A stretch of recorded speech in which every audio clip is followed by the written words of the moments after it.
Divine Rising. Divine Rise, blessed be to your day. Blessed be to your night. Last week we got into, are you ready to become infamous?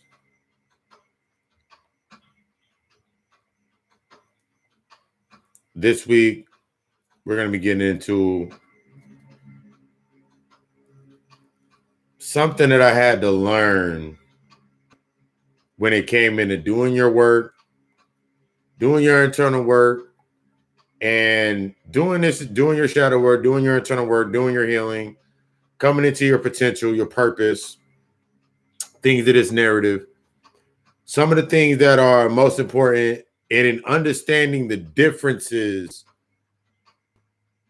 in emotional intelligence. Emotional intelligence, understanding when you're inside of a position, what position that you're in, listening, compassion, all of these aspects and tones set those based on these. Whenever I ask a client, what was your first uncomfortable agreement? A lot of times when we're staying inside of a certain space, we're moving a certain way, we've gotten used to being in a certain sense of reaction. We got used to acting a certain way, moving a certain way, whether it be based in the regrets, the guilts, the doubts, the things that we've created based on traumatic experiences. To come to a certain point, you've created something that's basically like a religion. Remember, think about it like the multiple denominations of a religion, and think about what you actually created in your denomination and what you're fundamentally bound to. Whatever you're fundamentally bound to based upon repetition, that means you do the shit every day, every month, every year, every hour, every minute. Every time something happens, you repeat this same action. That's your religion. Whatever you have put your emotions into, that becomes said aspect of what you are bound to based upon the trauma, based upon what it represents. So a lot of times when we're thinking about expanding ourselves, when we're thinking about this expansion of ourselves, this expanding, you growing, you got to remember everything's already in play. Everything's already in play. Yesterday, one of the things that I broke down Thursday in the live was really understanding that the family bank, the family trust system. I used to say it all the time, breaking it down all the time. When you think about the LLC mentality, when you're really thinking about the LLC mentality, in the LLC mentality, that is the blueprint of you integrating with your shadow work in the synonymous aspect. What are you willing? That's what I was talking about. Like, what are you willing to do to become that infamous authority inside of your life? You know that you need to change. What's stopping you from changing? You keep wanting to do things the same exact way. And it even gets crazier when you get into this space with yourself where you're doing things the same exact way every time. And then when you just shift forward, you become aware, you become conscious, you come into this awareness with yourself. You're still committing to the same exact agreements that you started with. 9 times, like, you start with the same agreements. I remember first coming into my awareness. Being conscious. Oh my God, now I'm spiritual and all of these aspects. I remember coming into it. I remember finding myself. Oh my God, I'm closer back to myself. I remember all of these points would come up when I was stepping into that space, but I was still doing the same things. I still was doing the same things. A lot of the things that I was doing were still under the same old contract. I still had that contract out there.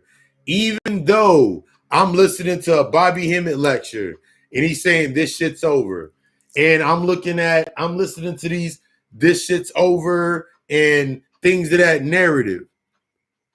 The more that I sat with it, it was talking about the mentality, the mindset, the not being integrated with your shadow, you not doing this work, because everything is synonymous of this work.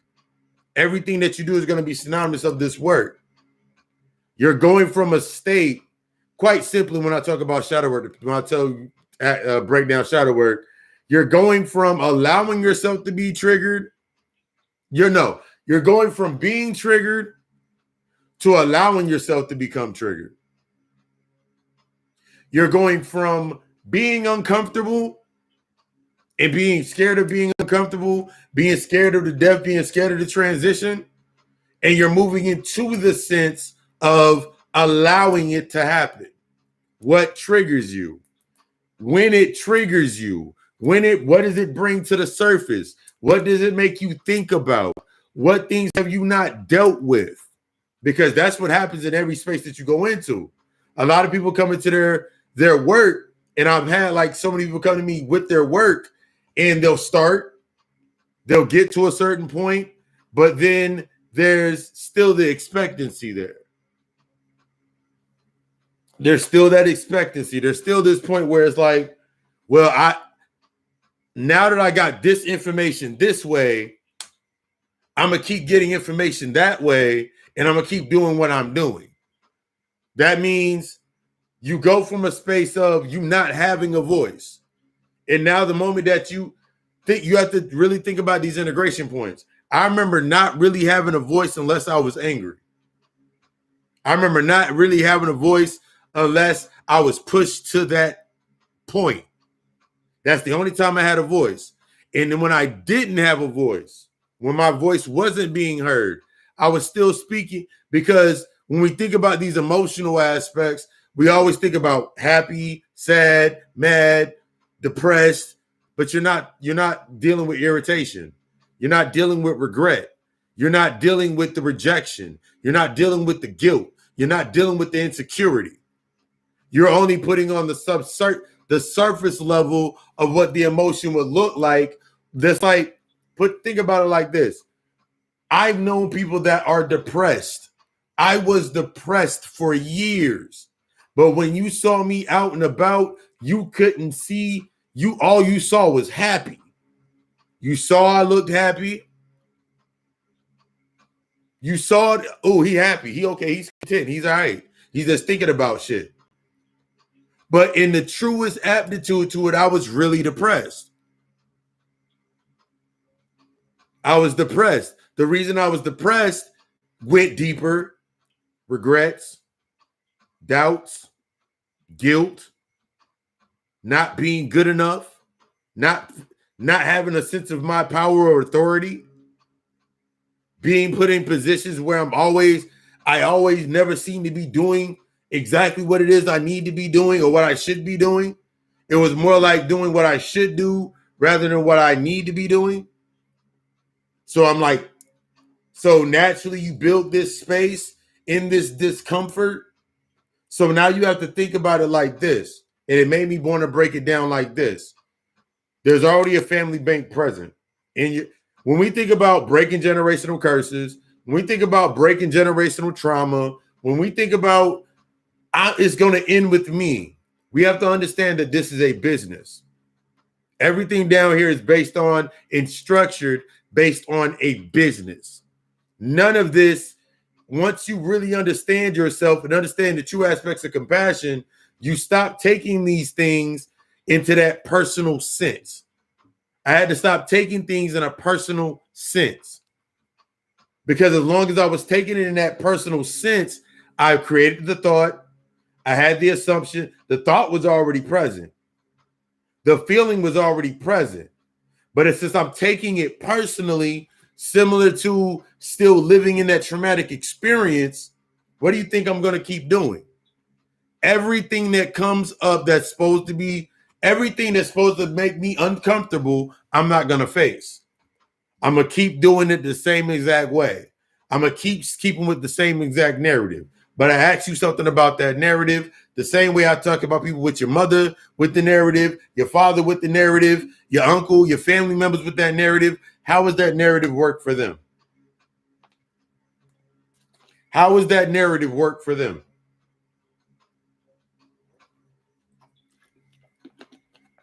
Really think about how that narrative has worked for them.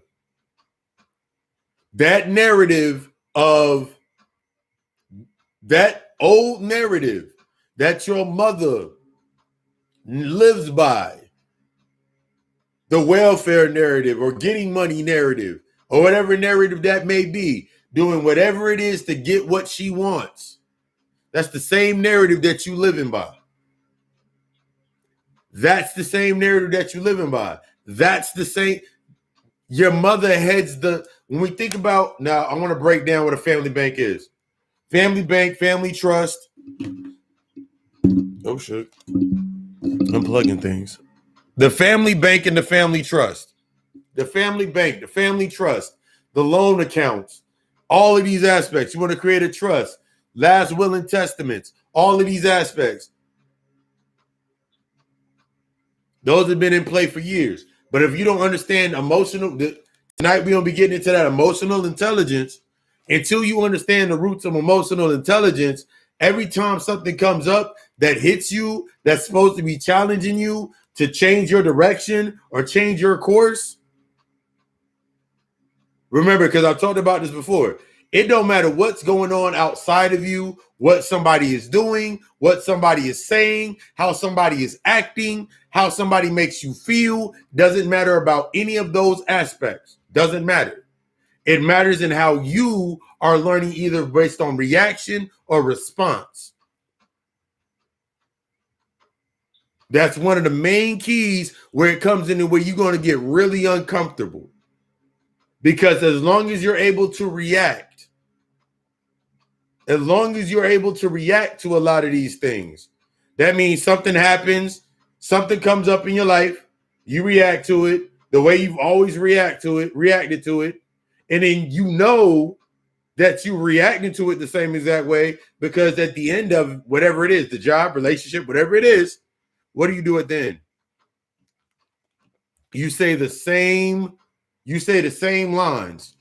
You say the same lines over and over. You say the same lines over and over and over again. And from a traumatic experience, from a traumatic response, you don't even understand that the same incantation that you're speaking is the same one that your mother spoke. You just reiterate the loan. Whether or not, when you're thinking about how you're doing this, when you're looking at it from, and we're going into the aspects, we're talking about love, you're talking about the true aspects of love, the true aspects of happiness, peace. Just like nobody can make you happy, nobody can make you upset, no one can make you these emotions, no one can trigger those. They only can trigger it and show what's present with inside of yourself.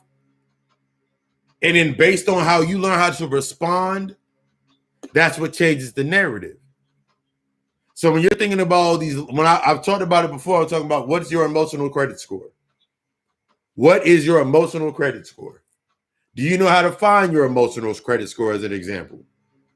What is your emotional credit score? What is your emotional intelligence level? It's one thing to talk. It's another thing to communicate. It's a whole nother aspect in order to comprehension. See, comprehension is in compassion. To be able to comprehend, that's based on your level of compassion. That's based on your level of you being impartial. See, when we're thinking about the aspects of the conversations that we have every single day, when we're thinking about the conversations that we have every single day, are we listening to the conversation? Are you allowing them to speak? Are you giving them the floor? This changes that narrative when you're listening to a conversation. Are you listening to conversations based on every time when you were sitting in that same position, why are you back in the same position that you're in? Because there's one thing that I had to learn. There's one thing that you will learn as you start pulling back these layers and you start looking really at your own bullshit. You start looking at your own, you start looking at your own shadows. You start looking at your own emotional tallies. You start really looking at that shit. You really start looking at it. Then you'll start realizing and understanding projections.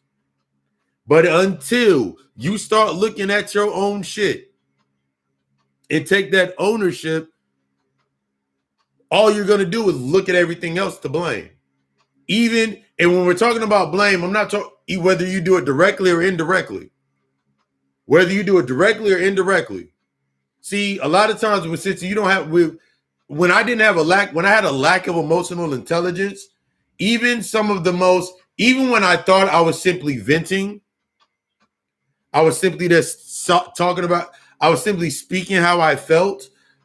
Even when I thought I was how I'm speaking as I felt and I'm just venting, I didn't have the comprehensive knowing that what I was saying and how I was saying it was through the trauma wound, the wound. I didn't understand that a lot of shit that I was saying, it was through a wound. It was through my guilt. It was through that insecurity aspect. So naturally, when I'm going into spaces, even when I'm trying to have a conversation, and now I'm not being heard, think about it. I'm not being heard. Don't nobody hear me, understand me, or I'm in a space where I blow up and say no one understands me. What do you think that I'm bringing into my space? Where did I learn that from? There was so many layers before that I sat in with myself of saying that over and over and over again. There was so many layers that I kept saying that over and over and over again from when I was younger. It all came from the aspect of when I'm sitting here trying to tell my mom it's like the arguments that I had, like if my pops had this idea stuck in his head that I did something and I didn't trying to explain it to him and him not listening to me, I have to go back to that point and realize I'm still holding on to that regressed memory, that repressed aspect. I'm still angry. I haven't dealt with that emotion. Because it's one thing to be able to deal with emotions that are on the surface. You angry, you sad, life ain't going your way. But until you deal with the roots. See, people be thinking about the roots be the things that be on the surface. Yeah, I remember my mom did this, my dad did this. The things that you remember. Those are the branches in the trees. Those are the branches on the trees. Those are the weeds that are on the trees. When we're talking about the roots, we're talking about the aspects of information that was used to that seed. The first investment that hit. The first of the many investments that hit. The first time you heard a conversation that stuck with you and that you keep but you don't realize that you keep living it. Those are the key aspects. Those are the original contracts. Those are your original contracts. I remember finding out so many different contracts from like my mother saying I was an accident when I was younger, or my mother saying I wasn't planned, or all of these narratives. And now I'm looking at myself and I'm in spaces trying to relive this narrative, but I'm not living I haven't made a plan. Based on that, I'm living out this old plan. You think about it like this. You ever thought whenever you see the princess and tiaras, or the mother living through the daughter, or the son, the father living through the son, or hell, the parents living through the children aspect, what do you think the underlying emotional aspect of that is?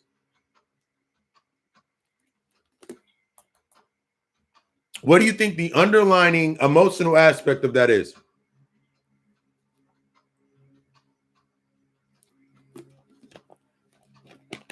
That's based on, for a lot of people, that's based on the family. When we think about the family secret, that means the family secrets is a lot where that lives through. That's one of them underlying trauma aspects. I'm gonna tell you what's some of the shit that a lot of shit that we've been taught, what we've been doing, is detrimental as fuck. Not allowing ourselves, because you have to think about it like this. And I talked about this when we were talking about generational curses 2 weeks ago. Think about your grandmother. Think about your grandmother. Think about your mother. Think about what your mother did. Think about the regret that your grandmother had. Think about that regret that you have right now, that guilt, that inner aspect of yourself that you have right now going on right now in your life. That is that deeply rooted, that frustration. What is the basis of that frustration? You don't even understand. Some of the times you don't even understand that you're living out alone. You are just collateral to a loan. You're just collateral to a loan. Until you take ownership of your life, you're only collateral to a loan. And everything that you will create will be collateral to that same damn loan. When we talk about when we talk about generational debt, that means unplanned, undealt with, unassessed, misunderstood. Most of the things that you will do inside of your life based on the traumatic experience, you are only living out the debt. One thing for me that I really had to understand with myself was I was living out a debt.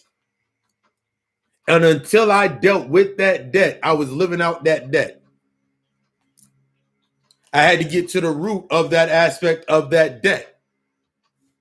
I was living out the generational debt. I was living out the generational curse, the generational debt.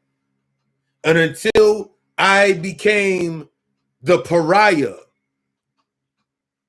Remember, there's the Messiah and the Pariah Complex. Until I accepted becoming the pariah for decisions that I made that were based on the aptitude of me changing a narrative. Until I accepted that, I just kept doing the same thing over and over and over again. I just kept making the same exact mistakes. It didn't matter. It didn't matter what year it was. It didn't matter what month it was. It didn't matter the year, the month, the hour, the minute, the second. Didn't matter what it was. I kept making it. It doesn't matter. Because you can say, give you an example. 2 years ago, 3 years ago, 4 years ago, 5 years ago, I can go back and really look at, there was things that I said I wouldn't do 5 years ago that until I understood the root to it, I kept repeating it every year. Every year was the same. I could easily say like, hey, I'm not going out this year. I'm not going out this week.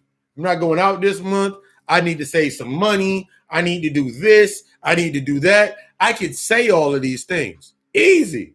It's always easy to say it. But in some shape and form, in that year, I ended up agreeing or falling into a contract, repeating some of the same shit I did the year before. I could tell myself that it was different this time, but it was the same shit. I could say that because I could keep saying that, like, yeah, it was something different this year. Like, I didn't go to that party. I went to this party. I didn't go to that event. I went to that event. I didn't do this time. I went and did this. I didn't get in a relationship this year. Instead, don't matter what you do, with that lack of emotional intelligence, you still got a debt to pay. See, a lot of us don't understand that we have debts to pay. Because the aptitude of the debt, it's not, remember, this shit is not based on good or bad. It's based on positive and or negative. It's based on the observation or the experience. It's based on, I need to pay off this debt. My wants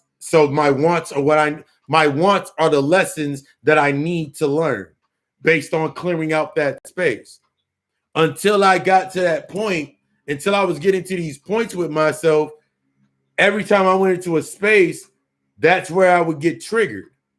So as long as I'm staying in this same space, fuck it. It's like when a nigga be like, fuck it, nigga, I'm already in debt anyway. How much worse can it get?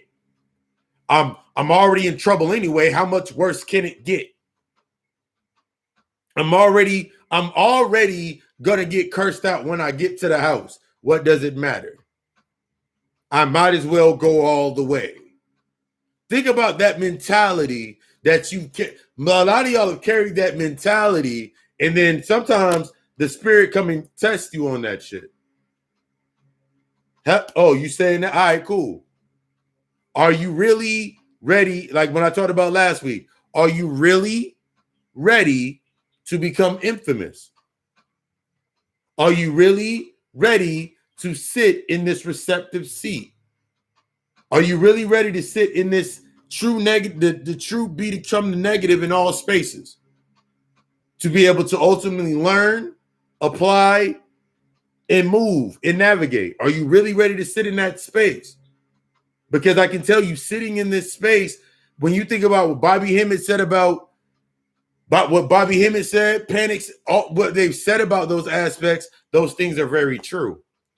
Those means in the aspects of your expectations. Like I've said it before, like you don't look at this like, I don't look at this from the aspect of the luxury, because my value is, I'm already in a limitless luxury of value. So when you're sitting in this space and you're really breaking yourself down, similar to you going to work, everything that you're going to go into is going to force you to break down. That's the number one thing that you take in any space. That it is, you thought about it unconsciously from the lower state of yourself, but that's the truth of every space that you go into, because you set the tone. Peace and power, peace and power, peace and power. That's the tone that you set. That's the tone that you set in most of the spaces that you're in with yourself. That one comment that you kept saying to yourself, I don't want to get into a relationship or a friendship or go to this job or for this, and this to happen because all of this stuff is going to come up. Guess what? You need that shit to come up. You need it to come up. You know what you need to take. You know what needs to be. You know what needs to be taken care of. That's when you're getting to the roots of that. When we think about the aspects of, okay, this shit over. All right, yeah. This shit over being the paradigm, the mindset, the thought process, the reactions. At no point in time do I care anymore about, oh my God, they're giving motherfuckers the vaccine. I don't care. I have compassion into the understanding of people got lives, but I'm not looking into it like, oh my God, if I don't do it, no. My whole aspect, it doesn't change.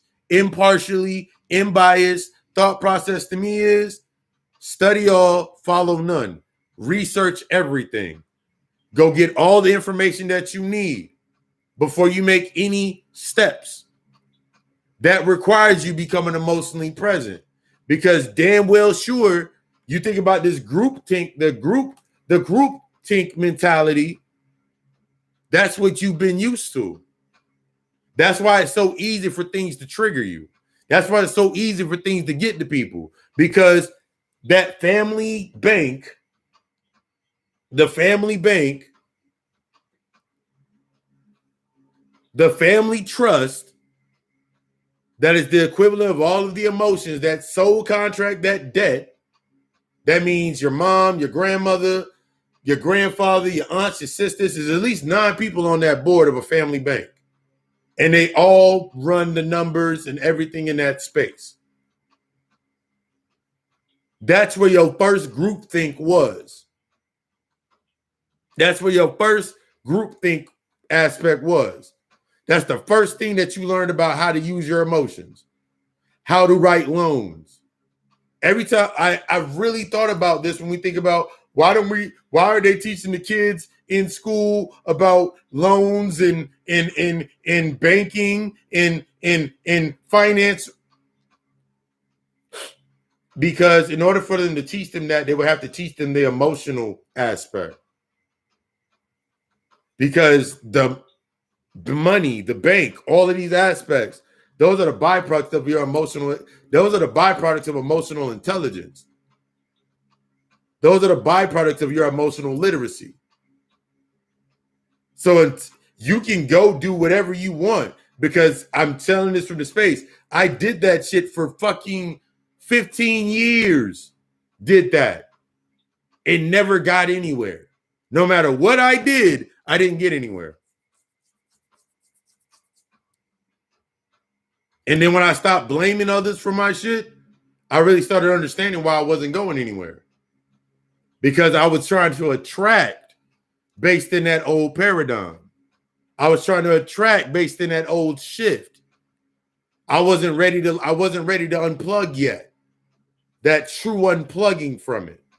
So everything that was inside of my space was based on me not wanting to unplug or separate from this aspect. How far are you? This is why I said last week, are you willing to become infamous? Are you willing? If you're not willing to have that, because a lot of the conversations that we keep getting stuck in when it comes into stunting our emotional development. Exactly. That's the biggest question. It's like the real aspect of these things, what we do with ourselves, is how long are you going to put yourself in a position with yourself, with your mindset, to where you're constantly going to be sitting here saying, I'm waiting for them to teach this. What's stopping you from doing it? What is your excuse? Because I can guarantee your excuse 90 times out of 10, your excuse is linked to the original doubt, or is linked to the original doubt or your regret. It's still linked to that. Living out that same regret, that same contract. Some of you still have the contract. I remember the contract that I had with my mother in an example of emotional intelligence with my mother. And my mother saying that I was an accident. And I remember for damn near 7 to 8 years of my life, based on the pattern of me not wanting to be an accident or trying to build this space, I fell into the pattern that no matter what, I'm going to give every ounce of myself into every single space under the assumption that they're going to love me the way my mother didn't. They're going to give to me the way my mother couldn't. Still stuck in the cycle because I'm still taking out that loan. Because all I did was rewrite the loan at the bank, the family bank. That same loan from the same loan that came from my grandmother, same loan that came from my mother, same loan that I'm trying to carry on. I'm trying to write up that new contract so I can stay within that space. So I can just keep doing the same thing. So I can stay bound to the same things. A lot of us keep getting bound to it because we're afraid to have that uncomfortable conversation. I remember one of the top exercises that I give out, one of the main exercises I give out is the letter. When I tell you to write that letter, that petition, that is a business plan. That is a petition, business plan, and the everything all in one. I remember writing that letter down and really going line by line, like, damn, that's my, oh shit. I don't know that.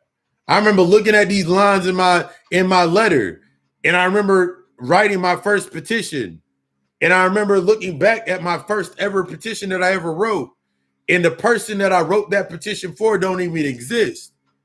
This was like 4 years ago. That person doesn't exist. The business plan that was created based on that petition that guy doesn't exist. That entity doesn't exist. So one of the biggest things that I have to accept one of the biggest things that I had to accept as I was leveling up, as I was becoming more authentic, as I was becoming more true to myself, is that anybody that met me at that point in time, in that space, whether it be at the job, whether it be their relationship, whether it be that friendship, it played its part. It played its part. It played its role. It was in its position. The thing that I kept getting stuck in so many, like we get stuck in so many of these points in relationships, in friendships, is you're using the same blueprint or the same plan that you use based on what you learned in your family. See, that's how deep that shit really goes. You'll treat everybody similar to your boundaries. Where did you learn your boundaries? Where did you learn your boundaries? Where did you learn these aspects? Where did you learn the tools? So it does you no good to even think about, ooh, I want to be a million. No, you're not. That's not your generation. That might not be you. See, the key is you have to understand exactly what's on the table exactly and be able to accept every possible outcome on this table. To be able to look at that table and be like, that may not be for me. I have to let go of this old mentality of I was getting everything that I wanted and I worked so hard to get everything that I wanted. That mentality, what is it linked to? It's cool to have the mentality to go get a mentality, but what is it linked to?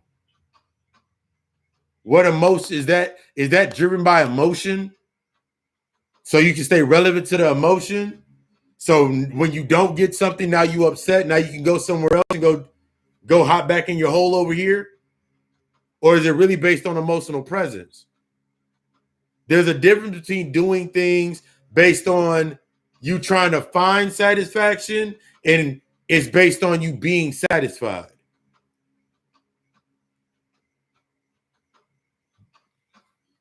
Yeah. You stuck. As long as I'm stuck in that survival complex with myself, everything that I did was to seek satisfaction. Whether I was seeking satisfaction for myself or I was seeking satisfaction through something. Either or, my emotional relevance was to look and to seek satisfaction through something. One of the hardest narratives that I've seen and I've broken down is that I will die for my children. I'm sorry, I won't. I'm not. Because that narrative is a cop-out. Especially if I have not done it what it is, if I've not done anything to the truth that left to them in the sense that they can carry on with. See, this mindset of the old mentality is you're going to do all of these things in survival. And being honest, you're going to do all of these things based in survival. But at the end of the day, if you were to go away right now, if you were to go bye-bye right the fuck now, transition right now, the true aspects is where would your kids go? What would your kids have? What would your kids fall into? It's more than just the debt. It's more than just debt. Oh, I got to get a life insurance policy for my kids to be straight. It's more than that. Because your grandmother had your grandmother had a life insurance policy and left money to the family and left property to the family, left a house to the family. What happened to it? What happened to it? Money gone. When I look back, that shit happened to me. That shit happened to me. All of the monies that my grandmother and the land and the property before she transitioned was gone. Was gone. Now don't nobody have anything in that shit. Don't nobody own a house. Don't nobody own any property. Don't nobody own anything. Because they're still tied to the same emotional loans. To keep that the way it is, it keeps those emotional loans in play. So they can keep building, they can keep doing what they're doing based in survival. That's not what I'm here for. When it comes to you doing this internal work, that's the depth in which you're willing to go. That's the depth in which you're willing to go. That's what I mean by when I sit here and say there's a plan in play. There's work that has to be done.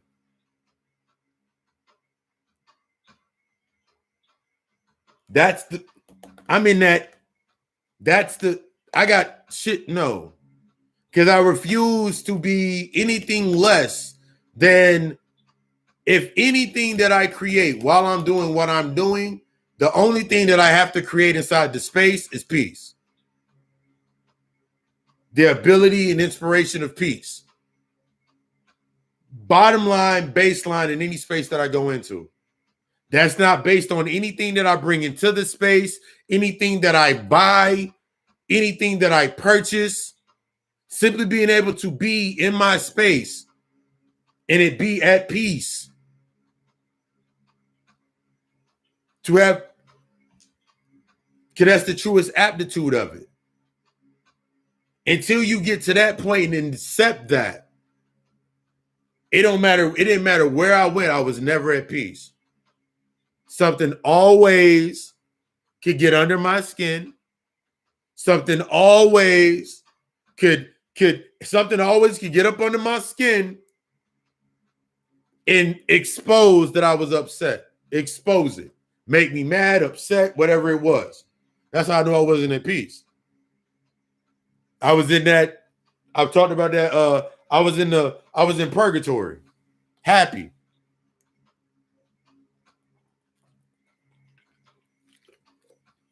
I was in that purgatory happy. I was happy. I'm in a good space right now because this, and this happened. I got what I wanted because of this, and this. Half of us go through this aspect when it comes into loving yourself. And I tell people, when I break down the true aptitude of love into its aspect, when you love something and you don't remove it from its space, it's not based. You love it no matter what it can do. You're not looking for love based on what it can do for you. We got a lot of the generational turmoil and curses that we were bound to in traumatic experiences was based on that narrative. So when you start thinking about those traumatic experiences, especially when it comes to sexual trauma, that's why it was so prominent inside of the space that triggered it. When I break down sexual trauma to my clients, going through a sexually traumatic experience,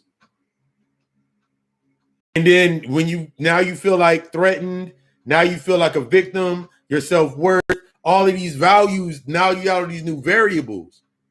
You're now going to take on that contract. That's one of the most important parts. You're going to take on that contract. In the depth of everything you learned is from that contract. From that experience. That's where it all came from.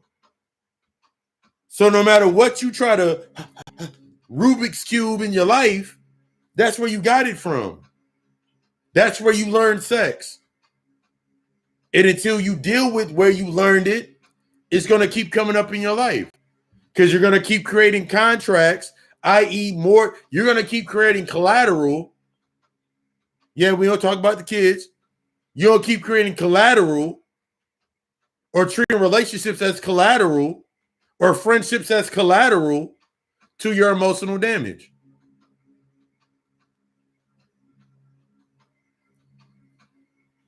The damage that you have not dealt with. You're only going to keep everything basically comes into your space as collateral.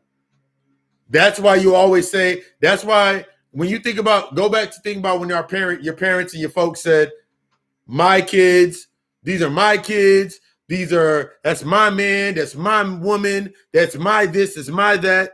That ownership mentality, that's based on saying that's my collateral. That's my collateral damage. That's mine to damage.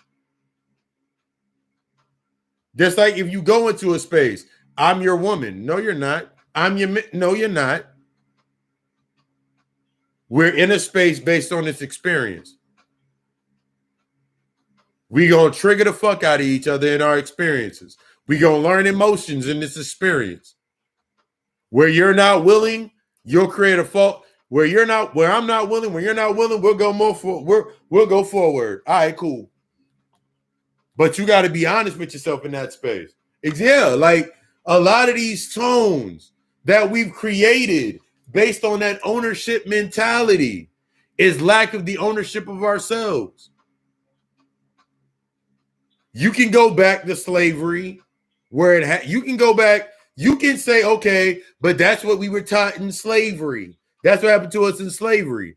Okay, cool. If you know where it's at, do you know where it's do you know that's where it happened at, or do you believe that's where it happened at? That becomes your question. See, a lot of times, just something as simple as that. Do you know or do you believe? I know I have two hands. I can see them. When I close my eyes, I can wiggle my fingers. I know I have two hands. But if I never knew I had hands, didn't understand what hands were, and I said I believe I have two hands, if somebody tells me that they have four, that at a point in time we have four hands, I'll be like, the only thing I can say is I believe we have four hands at a point in time. Because there's a difference between me knowing some shit rather than believing some shit. Stuck in that belief complex. See, you believe you knew something. The traumatic experiences, everything that you've been through, it gave you a sense of believing that you knew something. You believe that that was the only way to life. But as long as you believe that was the only way to life, you created examples based on that being the only way of life. The only way for you to survive. The only way for you to live. The only way for you to stay addicted and do whatever you did. But the moment that something came in based on the knowing, see, the knowing's the standard.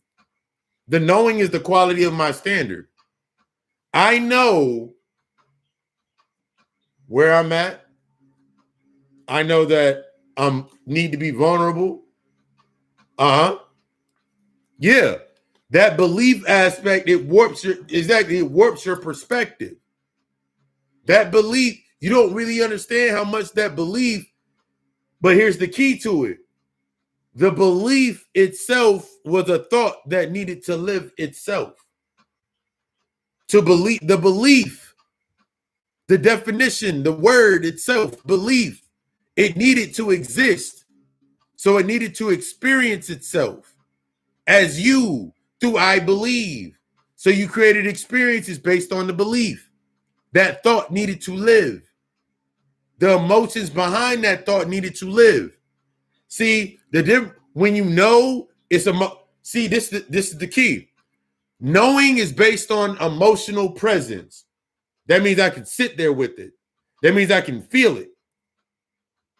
Beyond my five senses. See, belief is based on the senses. You got to get past using these senses. The only thing that you use. So much more than these. You're so much more than the five senses. You can't even tap into the sixth sense so you let go of belief. Think about The Shining whenever we talk about I see dead people. Kid, nobody saw what that motherfucker saw. Uh-huh. Can nobody see what the kid saw in the Sixth Sense? Because he had the Sixth Sense. It was beyond these senses. See, when I was stuck in belief, I was stuck in the five senses. That was my pattern.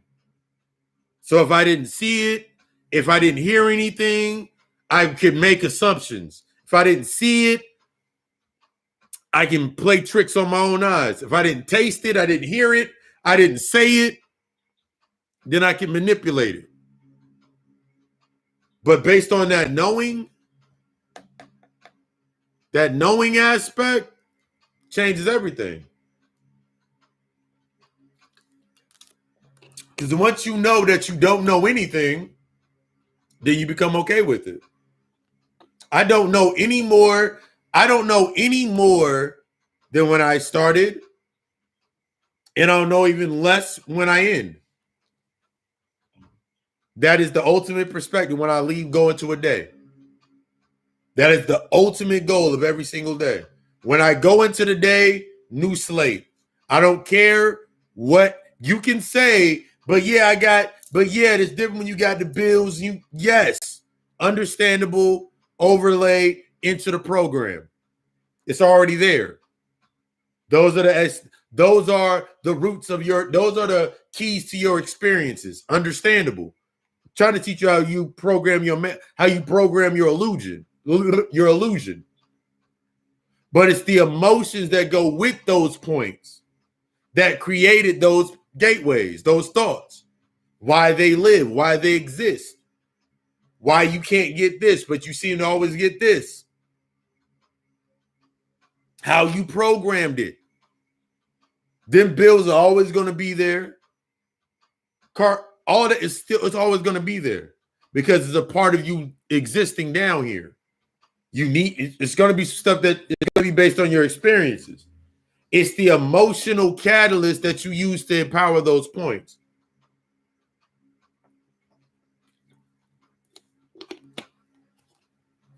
Because it's the emotional catalyst that power those points. Because some of the shit that you're doing, the reason that you are where you're at is because you were abusive with it in the beginning. You got to pay that debt. I don't know how I was abusive when it came to money. I was abusive when it came to money. And I knew I was abusive when it came to money. Because I had no idea what money, I didn't understand what money was, only a byproduct of my emotions. So every time that I'm going to tell you how I was abusive with money. In order for me to be happy, okay, cool. I'm going to go on a trip. Here's something simple to think about with it. If the trip is to make me happy, that means I can go kidnap somebody and take them with me on the trip, and they'll automatically be happy. I believe that if I go on this trip, I will be happy. That means that I can go kidnap somebody and take them on the trip with me. They'll be happy because the trip is happiness. That ain't how it worked. See, I believe that. That ain't how it worked. That was just an escape. So I can believe I can get something. I believe if I get this car to make my life easier. Okay. So remember what you said. You got that car. You said you wanted to make your life easier. What is easier? I won't have to walk everywhere. I won't have to walk to the store. I won't have to walk everywhere. Don't have to depend on nobody for no ride. I can do more things. Okay, cool. So that's going to make your life easier. All right, bet. So now you got the car.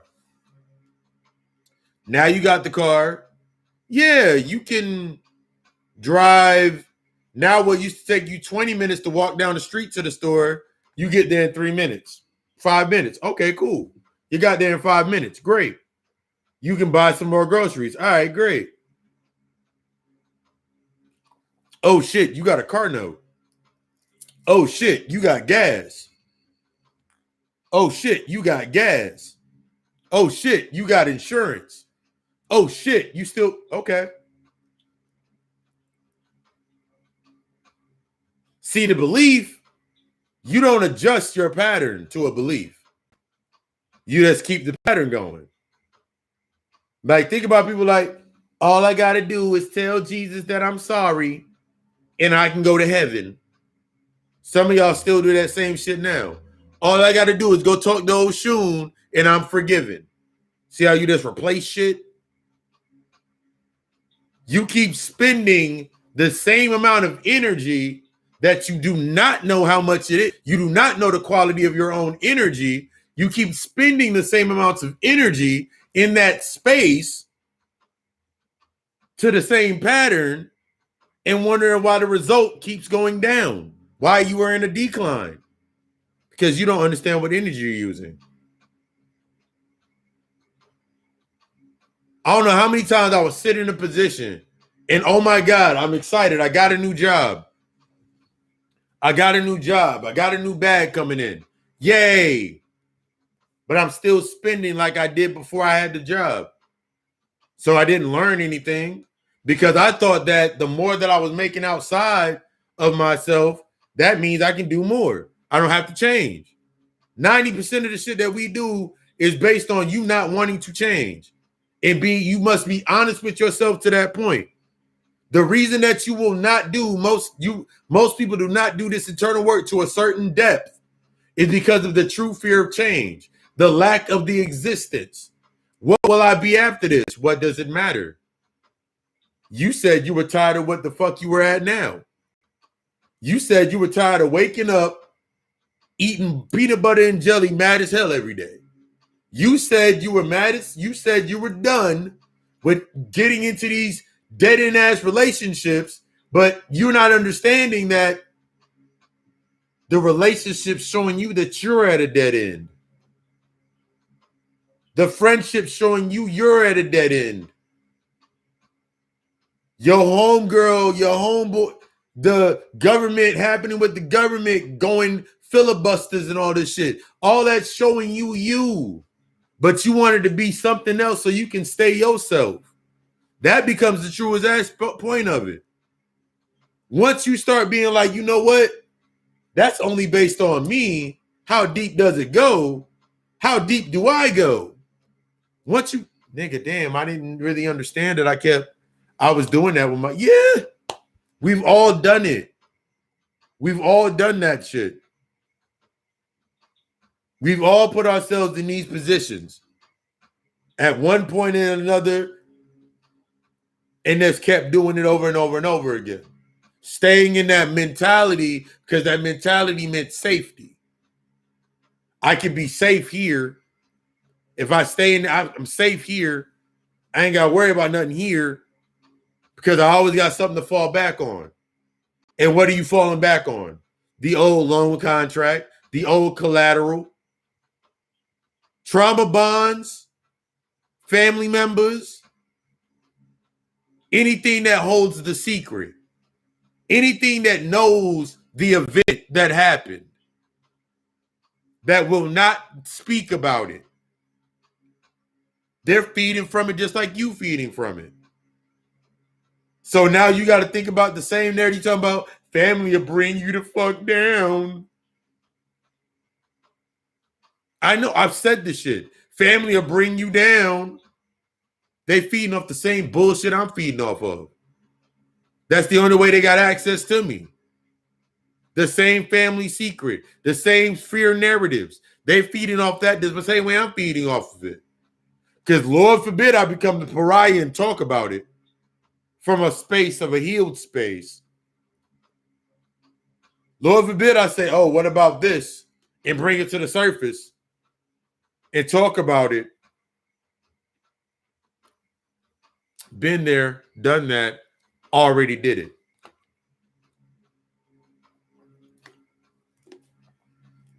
Already have done it.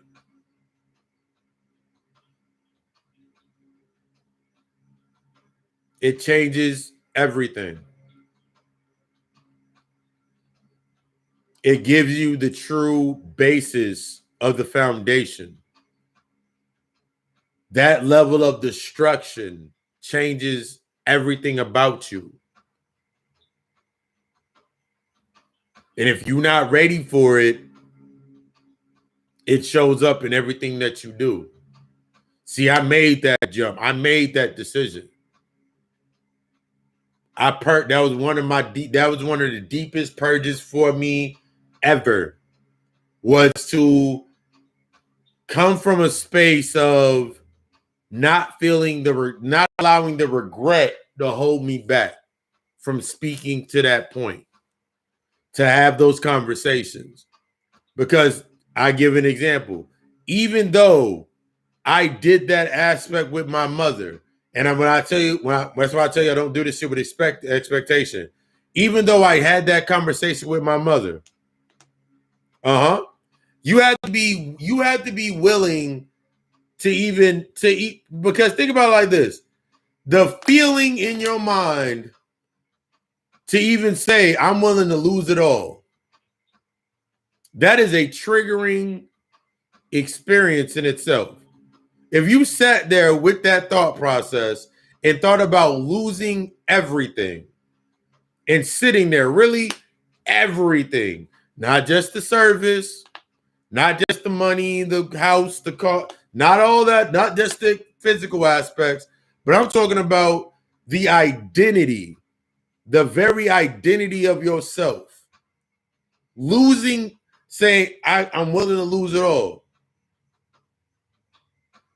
And allow to come up are you willing to lose the representation that was created through survival? Are you willing to lose the reputation or reputations that you created through survival? Can you sit there? This is how deep, when we talk about healing being destructive. Can you sit there and knowing that you have a secret that you've been holding on to for years? You built your entire life and premise on that shit. Can you tell that secret? Can you sit down with your children and tell them that secret? And move past the point they won't understand. See, when I kept saying they won't understand, I didn't understand it. Remember, because that's what you're echoing out. Every time that I looked at somebody and was like, they won't understand what I'm going through, I didn't understand it. They won't understand my anger. You don't understand your anger because you're not angry. You're jealous. You're insecure. You're in that doubt. You feel ashamed. That's what you're really feeling. And so until you understand that point, of course you're going to keep going right back to it and being upset again. You're going to be mad. Oh my God, I'm angry. Because you're not angry. Because it made me think about when I remember like earlier relationships, and like y'all remember back in the day, they'd be like, even in the movies, they'll be like, don't call me crazy, don't call me angry. When a chick be like, don't call me angry, don't call me crazy, don't call me, I'm not angry, I'm da da da. Or when you say that you're fine, because it goes on both sides, don't call me crazy, I'm not mad, don't call me that I'm upset, don't call me upset. You don't understand my feelings. Now I want you to really think about that in every relationship that you was in. You didn't know that you weren't mad because you weren't. You can say you weren't mad. There's been times when I've sat in a space in learning my emotions, and I'll be like, in the whole relationship, like, shorty be like, you mad? Be like, no, I'm irritated.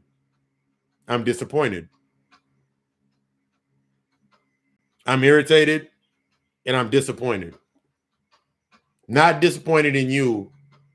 I'm disappointed in the way that you chose to display this, or I'm disappointed in the way that I chose to display this.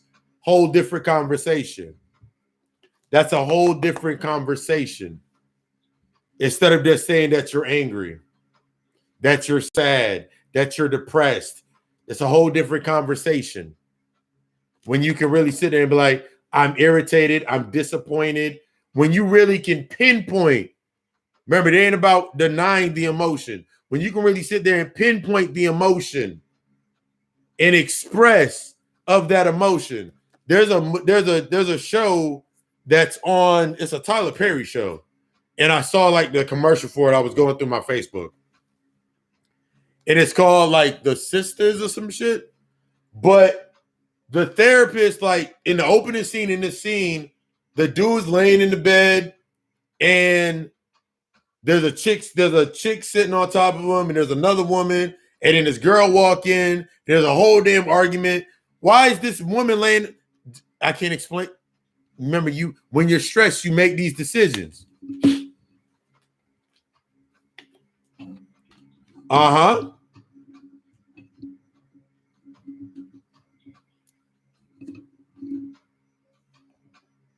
Uh-huh. Yeah.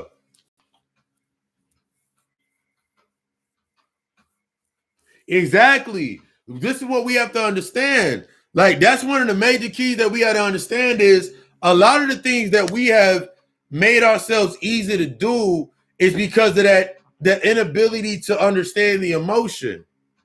Like, a lot of times we say that we're angry all the time, but we don't express the real aspects of the emotion. So by the time we even get to the point to express that emotion, that I'm tired, that I'm exhausted, even to the sense of saying that you are emotionally drained. What emotions are you drained of? See, there's keys to your emotional intelligence. This is how you start tapping into that money with yourself. This is how you start tapping into the money with yourself. Like, you can say that you're emotionally drained, but what emotions are you drained of? Because until you can make that level, till you have that discernment, you might go back into a space that refills that anger, refills that doubt, refills that judgment. It refills that emotion. So you just been going in a repeat circle. You're emotionally drained. What emotions have been drained? You've been helping out your homie, your homegirl, your sister, your brother, whoever, helping out family through whatever situation that they're going through. Because of your guilt, because of the guilt complex, or whatever it may be. And now you feel drained of all your guilt complex. The guilt charge is low as hell. So now I'm gonna give you a scenario. I'm gonna see how we create your world. So now you sitting in your space and you haven't been home, and like you haven't been home. You ain't spent no time with people at all. You ain't spent no time. You have not spent any time to yourself. If you're in a relationship, you got a friendship, whatever is going on in that space, I guarantee they're going to give the example of what it was in that aspect. But yo, you never spent time with me.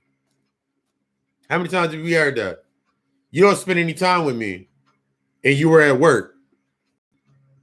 You're always at work. Now I want you to think about the aspects. What are you feeling? You're feeling anger, but what's under that anger? You're feeling guilt. Now you got to listen to the tone of what they're speaking it with. Because the only way they can use that tone and manipulate that space is based on the same frequency. So it's guilt. Remember, I broke it down on Wednesday. As long as you are comparing, you are competing.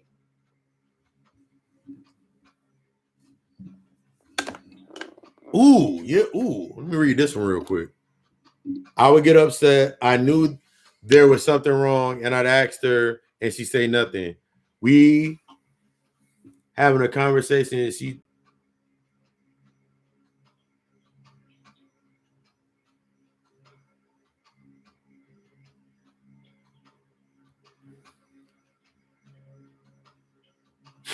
Yeah, that we don't understand that all day. Like that is one of the deepest aspects. Like it's easy to see that, like, so to see it, and then because it takes us back, we'd be like, how many times have I said that? And now I'm getting to see it again. How many times have I said that?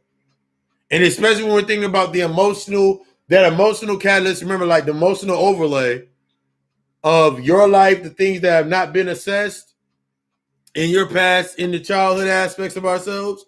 And now you sitting in that space and you seeing it keep coming up. And like that's a key moment. Like, did I used to do that around that age? How did I learn that? This until you like these are major key when we want to think about the external so fucking badly. I want to make sure that they have money. I want to make sure that they have a place to do this. It don't matter what place you give a child. If the place is not created based in peace, it's not gonna do anything. It don't matter what job you try to go get to try to make sure your kids, like, that narrative is over. That narrative is over now.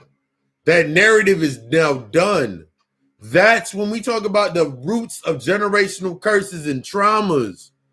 How you build the space is based off the emotional aspect. So when you breaking this shit down, like when I've told motherfuckers before, hey, you may need to lead up. I remember when I told motherfuckers, like when I went homeless and I lost my first place, and the reason that I lost my first place, when I went back and really looked at it, yeah. Now I remember going back to my first place, and I remember everything that I did inside that space. Even though I got everything that I put in my first place, not my first place here.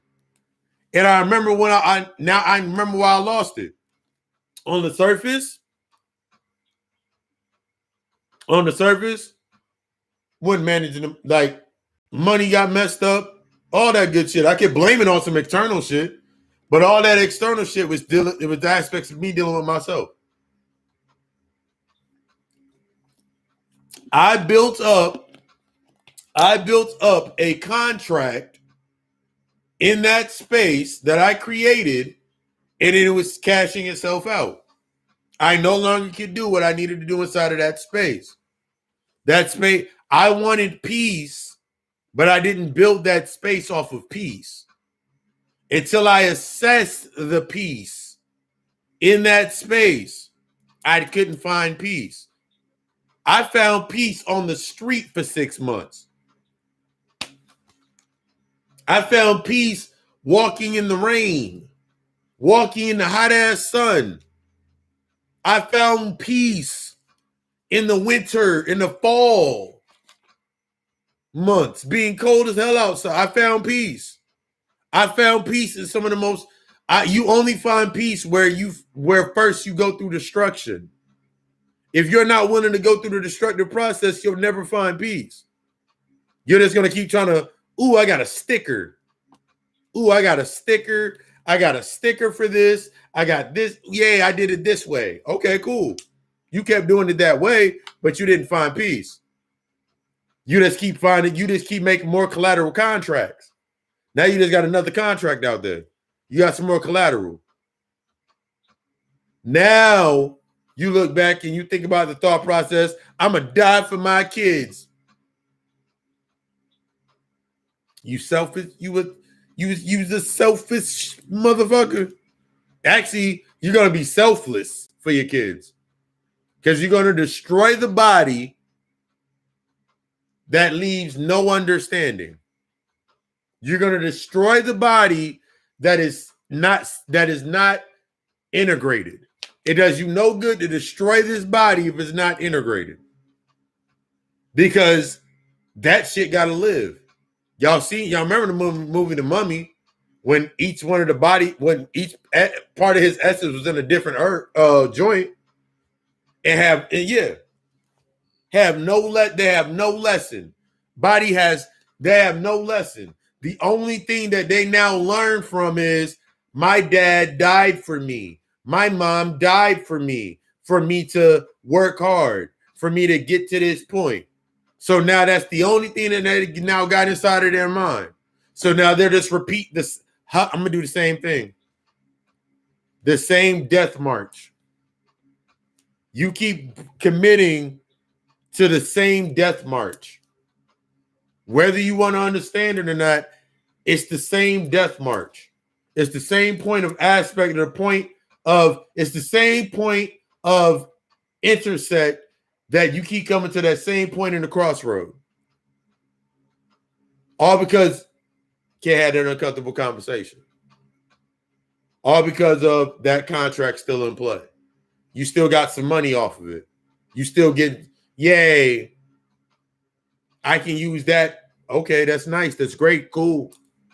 But when it comes to the reality of yourself, when you're really doing this internal work and understanding that this is synonymous to everything that you do, then you'll understand that when you're in the wrong position, now you'll know why things are being moved out of the way.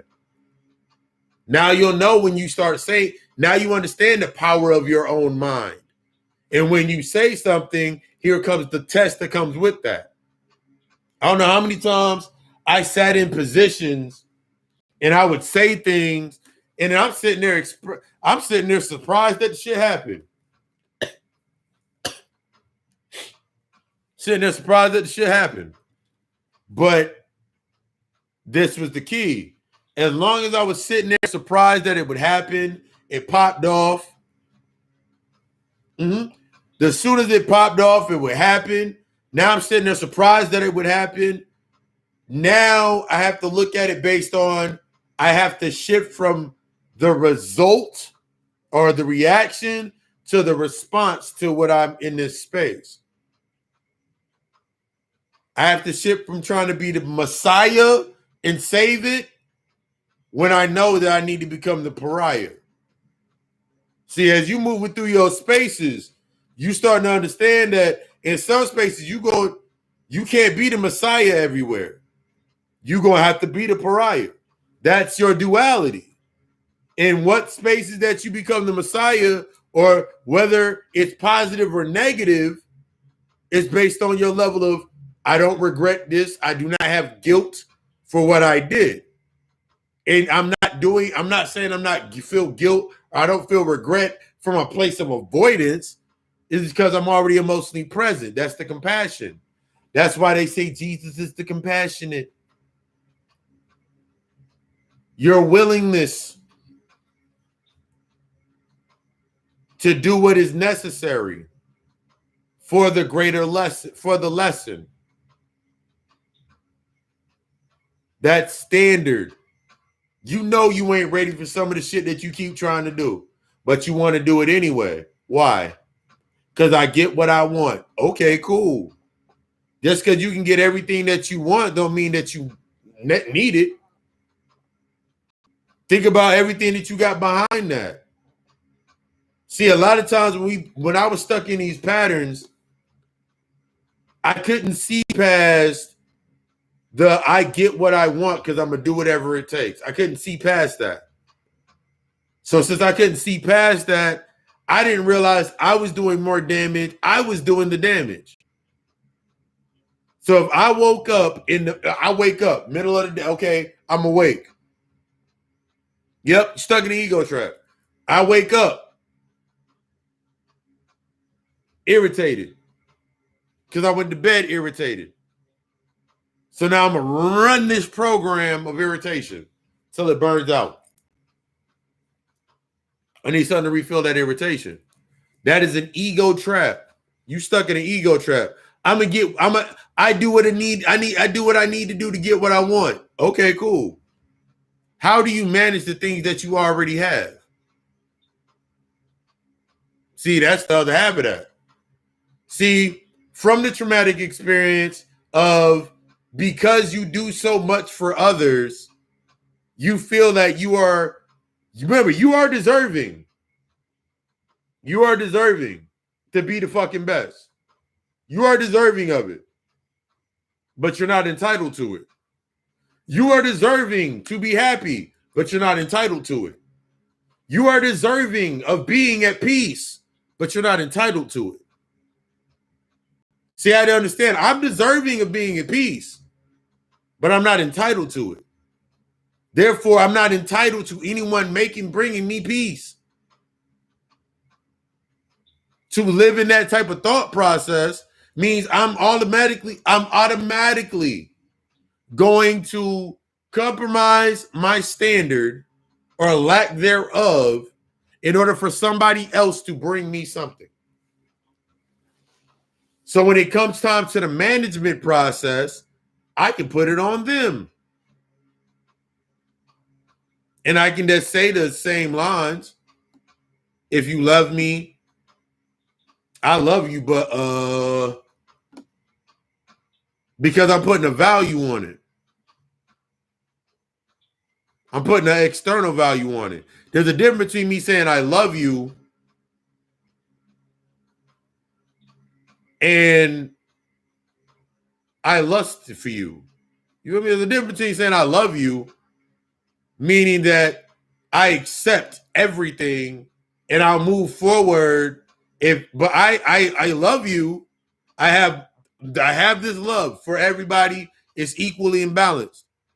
But due to the lack of work that you've done or something that you're not doing, that I know that I'm doing, and I'm moving to a certain direction, and you feel like that's not needed right now, it's cool. It don't change any way that I feel about you. Exactly. That doesn't mean I can tolerate that aspect. Because if you want to now, because this becomes the key. When you stuck in this, what most people get stuck in is based on because of parents, based on because of how you were raised, is that unconditional tolerance. Because you have unconditional tolerance for people. You got an unconditional tolerance for motherfuckers. You don't love anybody. Think about it. If I don't love myself, if I don't understand the aptitudes of what loving myself is, that means loving myself for having nothing or going to the nothing and no regret, thanking myself, bringing myself into that space, then I definitely don't know the aptitude of love for other people. I have an unconditional tolerance, and I'm gonna give you the aspect of unconditional tolerance. Unconditional tolerance. Difference between unconditional tolerance and unconditional love. Unconditional tolerance. Unconditional tolerance. Your child, the relationship. Let's say you have your child. Say there's a child. Unconditional tolerance or tolerance is if my child does something that is not right, that I know is not, why did you do it? Unconditional tolerance would be me seeking the same way that I seek for myself. And I'm going to give you this, it's going to blow your fucking mind. The same way that I seek for myself, never to be wrong and nobody can play me, nobody going to come at me anyway. I taught my child to stick up for themselves through this narrative. Now I develop unconditional tolerance. My child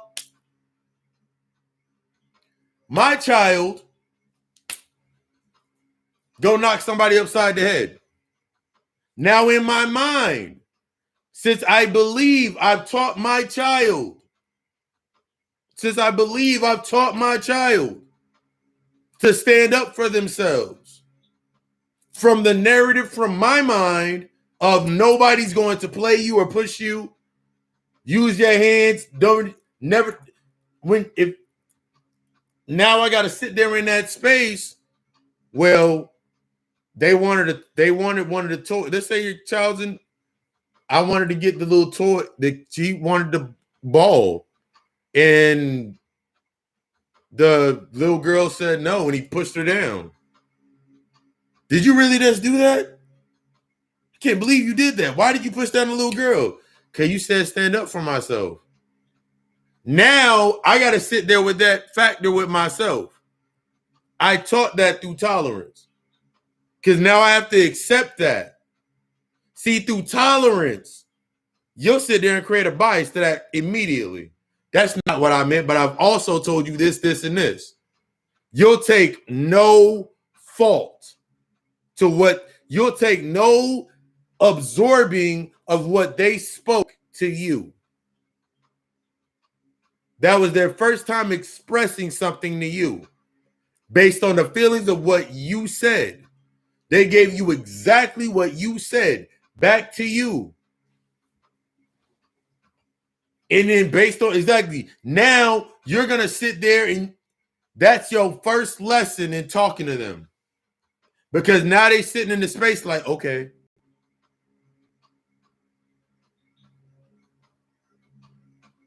No matter what emotion come up, now the emotions start to get, that's where the emotion starts to shut down. The moment that you sat there and displaced it. Because in their mind, whether they're able to articulate it or not, you can be like, children don't understand. They do it. They do understand. They have this because they don't have the ability to articulate it, to create and display it or say it or express it. Doesn't mean they don't understand it. So now think about how many times that's happened to you. Go back to those moments of that happening to you. That's what built that emotion. This is what I talk about, because you talk about we heal the inner child, and you think about the adolescent aspect. The adolescence is the emotional identities that are created based on what happened to the child. So remember, now go deeper. If you were stuck in a space in your childhood where your emotions, the emotional development was stunted due to an event, then the natural succession, they're going to look into this aspect of this obsession to this point right here. They're going to be stuck in this space, and that's how everything's going to connect to it. Now everything's connected to this one point. Exactly. Now they just keep absorbing that, because that is now that. Remember I talked about it before, those layers of reaction. Now their body has become, that's a layer of their reaction. That's how it permeates. See, a lot of the things that we were taught when we looked at that aspect as white people shouldn't hit your kids, kids expressing themselves. I remember seeing so many little white girls running around when I was little, wearing cowboy boots and rain boots and shit, and dresses and dressing themselves and shit. Just seeing that level of expression, and then looking up at my mom saying, I want to wear my blanket around my neck, and looking up like this. That shit we don't do. Just hearing something like that, not understanding that stopped the creativity process. Not understanding that point. That now I absorb that. Now every time that I see it, that's now my reaction. As I get older, it goes unchecked. It still stays my reaction. That's how I keep reacting to things. So now, not just something that simple, now every racial display becomes absorbed. Now anything that's under the skew of racism, white people, any of these buzzwords that are laid within that format, that's where it imprints. That's where it goes. That's what I keep feeding myself. That's why I keep bringing myself into that space. So now you look at, okay, cool. I remember back in the day, the anime nigga was the most, what's that shit? The anime nigga was the most looked at, oddball nigga, the nerd, all those aspects. We were looked at as, oh my God, you're, yeah. So now you think about having these narratives that we've created. All that shit was created by us. You're the original, gotta own it. We gotta go to another level of ownership. We got to go past that point and go to another level of ownership. You said motherfuckers are still arguing between the white dude, the black dude with white chicks, and the white girl with black dudes, or the black chick with white dudes. And y'all still battling about this shit. Y'all created that in your own fucking mind. It's an acceptance wound. It's a guilt wound. Y'all both going back and forth. Don't no one have time for somebody to be this. Don't no one have time for somebody to be this. Let's go all the way back to the aspect of what we think therapy is. One of the biggest things that I had to really realize in me doing what I do, one of the biggest things that I had, one of the biggest markers that I had to break within myself was always hearing in almost every goddamn movie, every goddamn family function, niggas don't do therapy, all the way up to the point that when motherfuckers started doing therapy, because you always seeking to speak of your emotions, to even knowing what therapy is. Because most people think therapy is, that's why, based on you not have, I want to think about this, you not having a lack of emotional intelligence, you having this ownership complex of that's my wife, that's my man, that's my boy, that's whatever it is, that's my friend. You're thinking that they're your therapist because you think therapy is simply talking about the issue. You're not even communicating, so you're not comprehending. All you're doing is comparing stories. Out here emotionally dumping. You are comparing, is that you are just emotionally dumping into these spaces. So now you go into that space and you dump. It's like if I got two bottles of dirty ass water, and I pour them into the same, it's still the same dirty ass water. So now, let me take your bottle and fill yours up. Now you got some more. I didn't do anything. That's the equivalent to when you sitting here emotionally dumping. Yeah, you out here trading war stories. I remember when I stopped trading war stories because I remember using my war stories. I remember trading my war stories, and nigga, the reason that I didn't want to stop, and this was the honest point, because I liked what I was getting from it. I liked what I was getting from the war story. I liked it. I liked that whenever I told somebody about one of my scars to a shorty, oh my God, you are so dangerous. Oh my God, you so strong and da-da-da-da. Go down through I loved it. See, you got to accept those points. Those are some of the points. Those are the points you got to accept because where you enjoyed it. See, where you enjoyed it, that's where you became your true self. Where you enjoyed it, that's where you became your true self.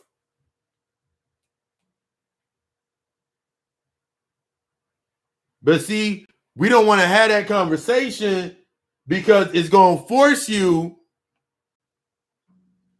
You had that conversation, it forces you to sit down with yourself. It forces you to sit like, ooh, yeah, I did do that. Ooh, yeah, I do remember that. Oh, yeah, I do. Yeah, I did that. Yeah, that was me. Yeah, I was in that space. Yeah, I did that. You got it. This level, when I tell you about this level of acceptance and honesty, it changes. It changes the narrative of how you move. It changes how you react. It changes how you absorb information. It changes how you speak. It changes everything. It changes the need for certain aspects for yourself for you to stay safe. Because a lot of things that we do are based on safety. So if I'm doing everything based on safety, anything that's supposed to challenge me to go higher than myself, I'm not going to do. And when I do it, I'm going to do it based on an expectation. I'm going to create that scenario for it. If it don't work, then I know. If it don't work, I knew it wasn't me. It was them. If it don't work, I know it wasn't me. It was them. Okay.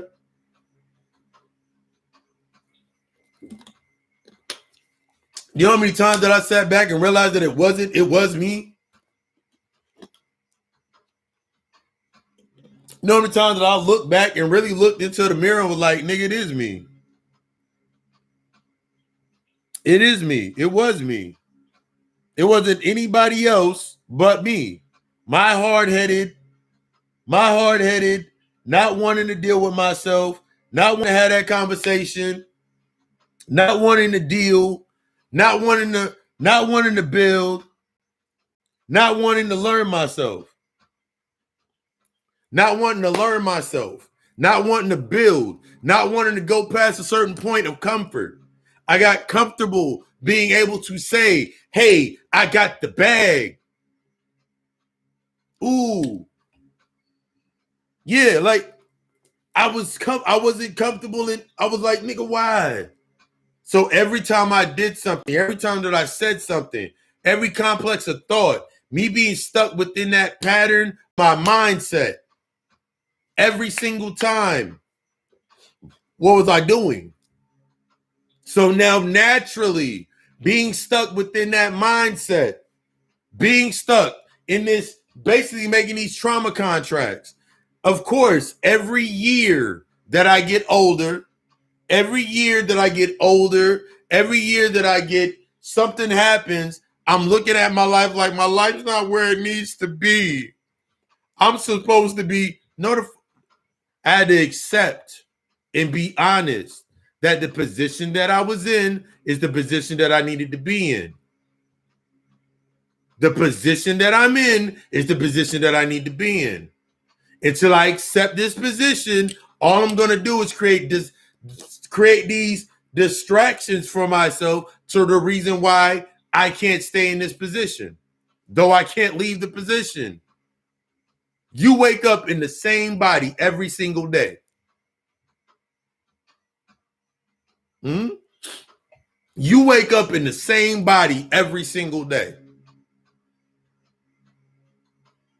which naturally means you wake up in the same position every single day. You can just dress it up and you woke up next to the love of your life, or you woke up, no matter, you wake up in the same position off top constantly every single day. You wake up in the same position, i.e., the body. So how much authority do you have over the body that you keep letting wake up in the same position? You got a choice. You got a choice.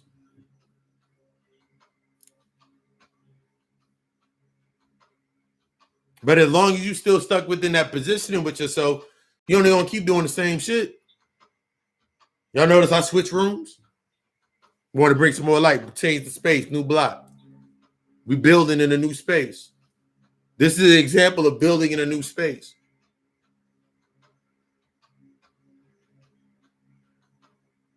The allure. Remember I talked about that allure on Monday.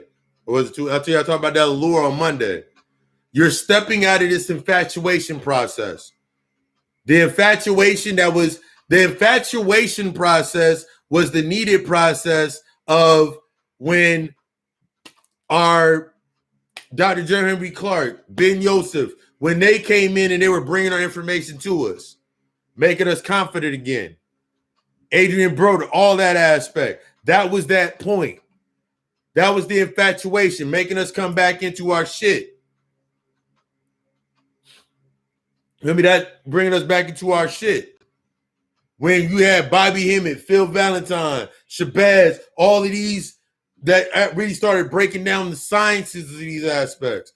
That was the ending of that fight. That was the ending of that fight. That was stepping out of that infatuation process. So when you had Bobby Hemmett come in and start talking about that dark side, going into that shadow aspect, that was coming into that allure. Because no matter what you did, you went back to a Bobby Hemmett lecture. Because it was the allure, the presence. It was raw. We have a natural, adept need for that raw, the rawness, the chaotic sense. It's natural. But if you're not embracing your own ability that the chaos is a reflection and power source of you, then of course every time something chaotic happens, you're going to categorize it being good or bad. Chaos is chaos. Your life going to shit or your life being great, they all started from chaos. So the chaos isn't the bad aspect. That's the necessary aspect. It's those emotions that you got to get in alignment. So the emotions that you got to get under, or you're going to be seeing motherfuckers falling apart all the time. The most hilarious thing for me now is watching a motherfucker fall apart. Oh my God, my life is okay. My life happened because of this, and this, and this, and this, and this, and this, and this happened to me. And my life, okay, that's nice. I feel what you're saying. Condolences, the way I can put condolences. But what do you need? What is it? What is it? What is this forcing you to sit down with? See, that's the conversations I've had with myself over and over and over and over again, because that was a part of the transmutation process. Because it's cool for you to, okay, I know my emotion. I've sat with it. I know what triggers are. But if you're still trying to create based on, ooh, now I want to trigger others, but you have nothing behind it, what are you really doing it for?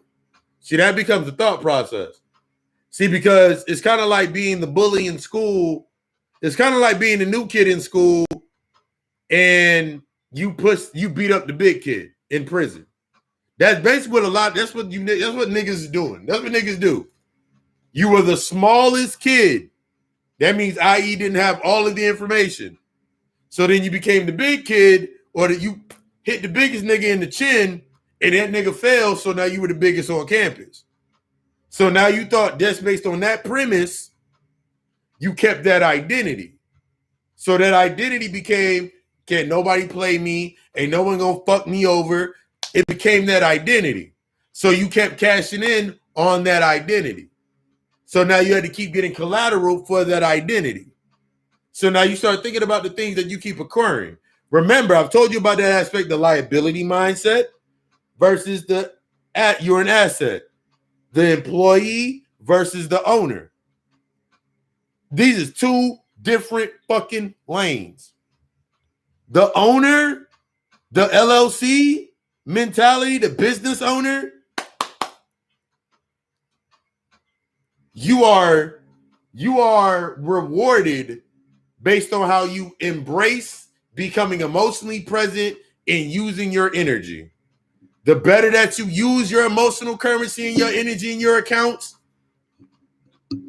the more perks that you get.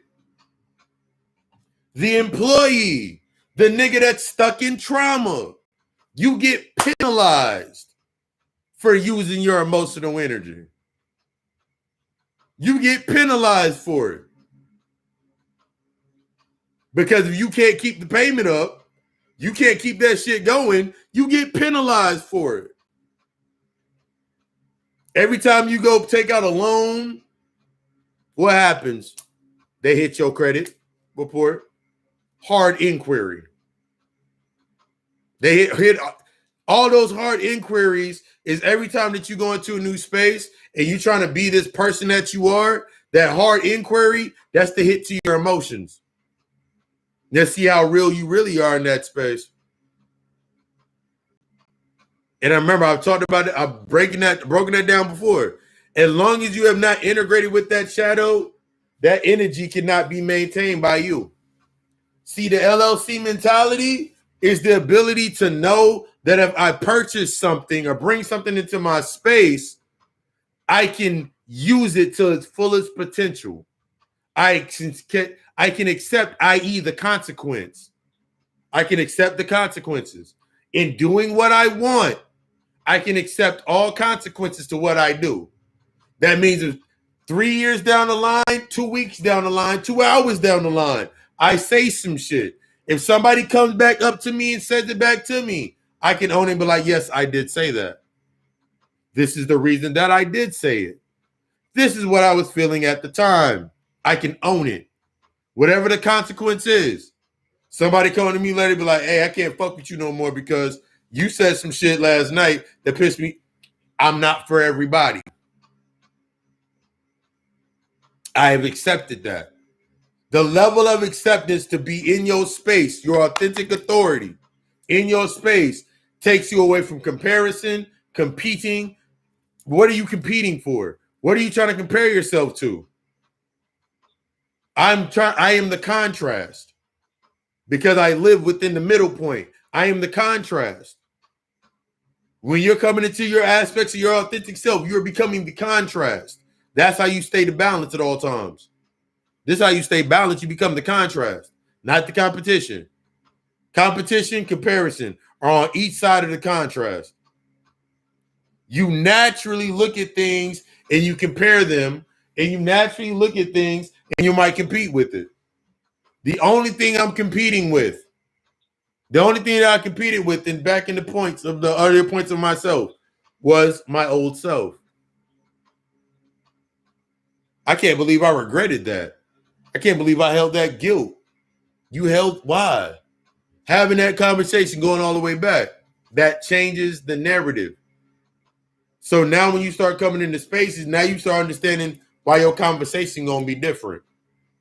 Now you understand that once you start understanding most of the time when you start doing the internal work and you start acknowledging your own BS, the thing that triggers you in other spaces is when people project their BS out.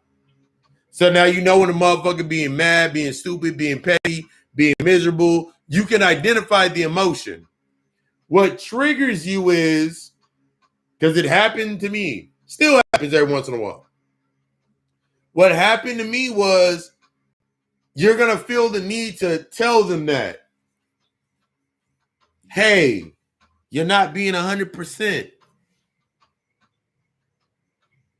They can't hear it. Your job in every space is to be able to navigate. So it's like you create that new compass for yourself. So it's like, if I know if every time I have this type of conversation with this person, it doesn't lead to anything being solved.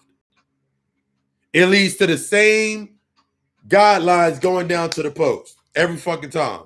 Then I know that now I need to separate myself from that space because all it does is bring up the same exact things.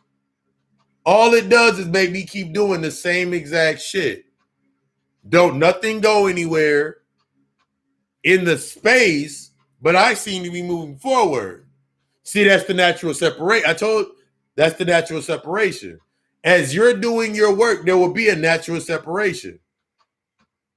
The fat from the oil, the fat from the water, or the fat from the solution to become clear.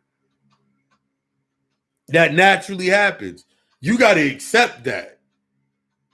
I remember I fought that shit so many fucking times. I fought that.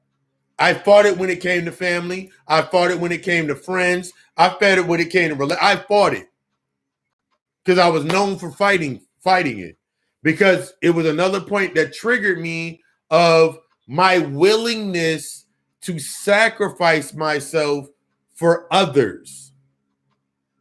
So I can naturally boil down to it. So I can say, I made you happy. I made you happy. I'm the one that made you happy. I'm the one that fed you. I'm the one that did all of these things because I was living out the trauma. I'm living out the same aspect of my mother saying it to me. I'm living out the same aspect of my pop saying the shit to me.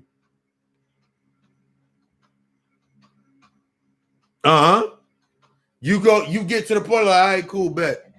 I've done everything that I can do. Now, when you get to that point, this is where you go from being the Messiah to the pariah. You go to being cast out. you're going to go to the point to where you're not able to go to certain events. And the thing with it is, based on them certain event, the place that you can't go, you'll set yourself up on that your damn self. I don't know how many times I set that up on my damn self. Putting myself in a position. I remember the first time I did some fucked up shit. And I remember the manipulative aspect in the negative sense, trying to manipulate the situation, trying to make it real smooth, with myself. And I remember the day that I accepted it. I remember I've done it. We've all done it. I've done it a couple times. I remember the day that I accepted it. The first time that somebody said that shit's not gonna work on me. And I remember the first day I accepted it. I was like, thank you. Shorty looked at me like, what? You ain't gonna argue? Like, what for? Thank you. Thank you for you telling me what you just, thank you for telling me. I needed to hear that shit. Thank you. Without you telling me that, I would have not, I needed that. This is before any awakening. That was probably one of the miniature cracks that happened in the shell of me coming into myself. When I was like, nigga, wow, I never knew. I didn't ever think about it. The first time that it happened, then I would invite it in. Like, okay, cool, I need that to happen. I remember the first time that I was able to do that for somebody. They called our girl. I was like, thank you. She was like, because this is what I later learned. Let's build into that story. Into that story later on, we had another conversation, and she was like,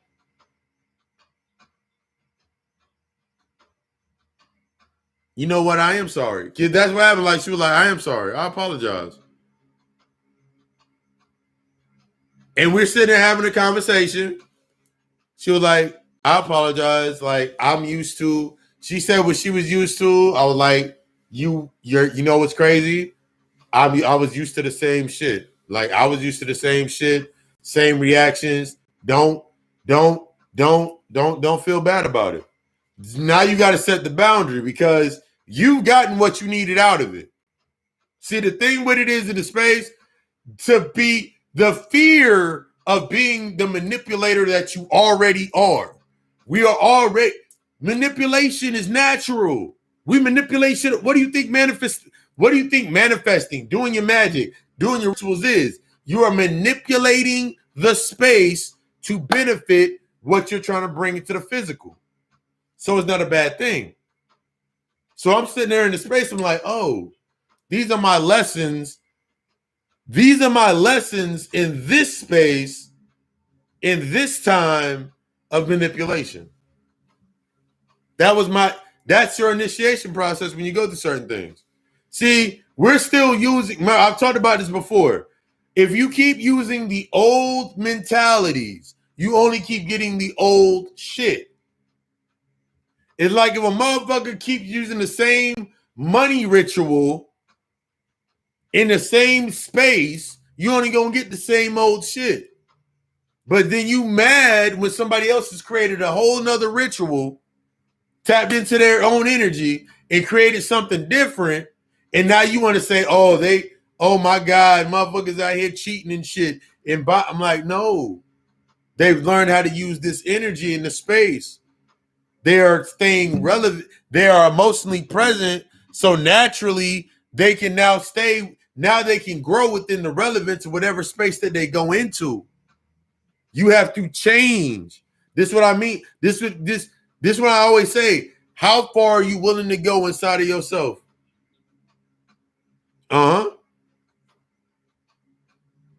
Yeah. If you're not willing to, you'll be put in a position where you're forced to. Here's the key. You're going to be put in a position, or you've been put in a position where you've been forced to let go of everything. You've been put in a position where you have not been able to do the things you were needing to do for something else because you said that you said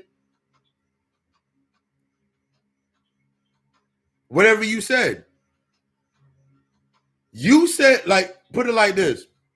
For you, with the lack of understanding what a family unit is, and you still using the old narrative of family based on the old guilt program, anything that goes into a space that's based on peace, love, nourishing, guidance, wisdom, growth, that goes into that new space, you can say that, fuck it, I'm done. Or this is why I don't need to be there anymore. You'll be moved to a space that matches your frequency of energy.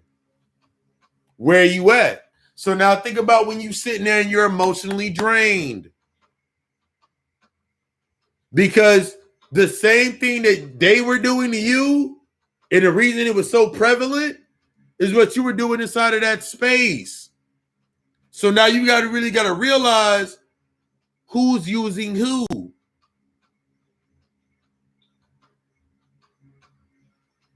From the point of view, I really thought about this with myself. Every time that I felt used, I had to think about I was initiated the using first. I was the impact of the using first. I had to accept that. I was the one that initiated the using first because what I was doing for everybody else in that space, I expected this person to do for me. What I was doing for everybody else, I was expecting this person to do it for me at the price. I'll give you what I'm giving them, but you got to pay the price. You got to keep me charged so I can keep doing what I'm doing out there. See how that manipulation work? Now, every time you go now you start thinking about all the places you go emotionally dump at, all the negatives, all that aspect.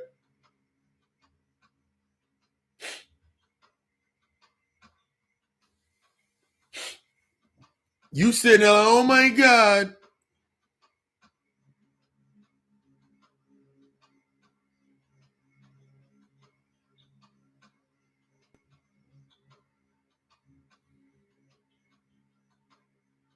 Yeah. Like, we sit here with ourselves. Let me send this text real quick.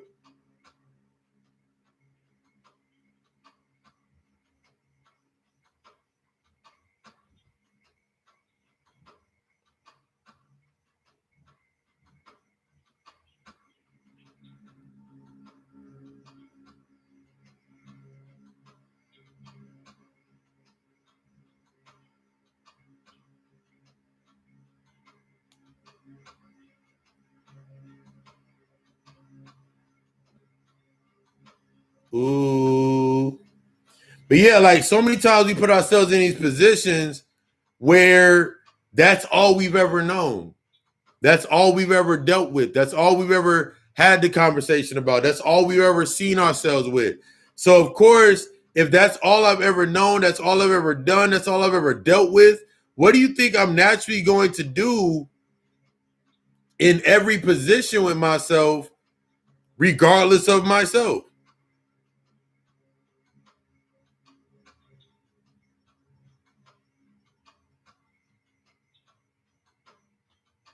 Mm-hmm.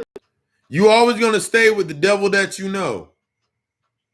You always going to stay in a position where you can be safe. You're always gonna create.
Like a lot of times we brought ourselves into this space. Like I had to realize that legit, like half of the shit that I thought mattered didn't matter.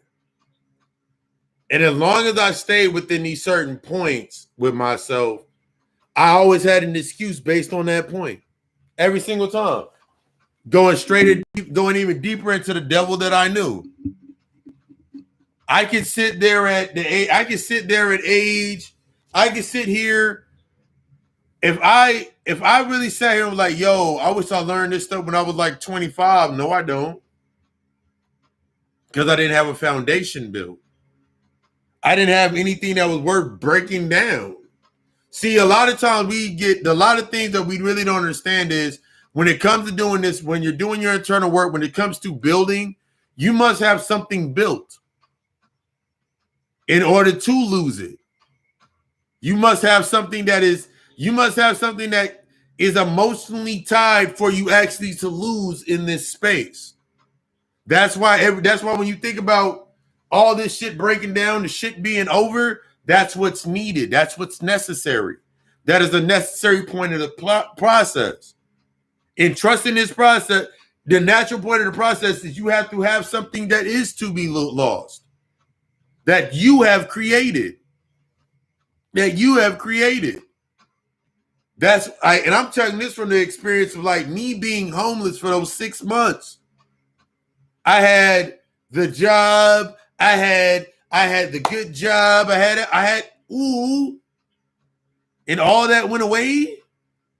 You mean I gotta be on the street for 6 months? You mean I gotta go break into places? You mean for me, I gotta be willing to break into abandoned buildings and hide the fuck out? I gotta be willing to walk all night and wake up in the middle of the daytime and shit. Half of the shit that I was doing, it was teaching me about myself anyway. Half of the shit that I did before I do now. Everything from me waking up early, I already did it. In an example, I already was doing it.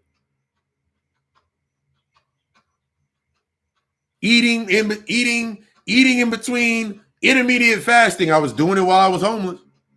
Because all I had was water. Had no choice but to fast.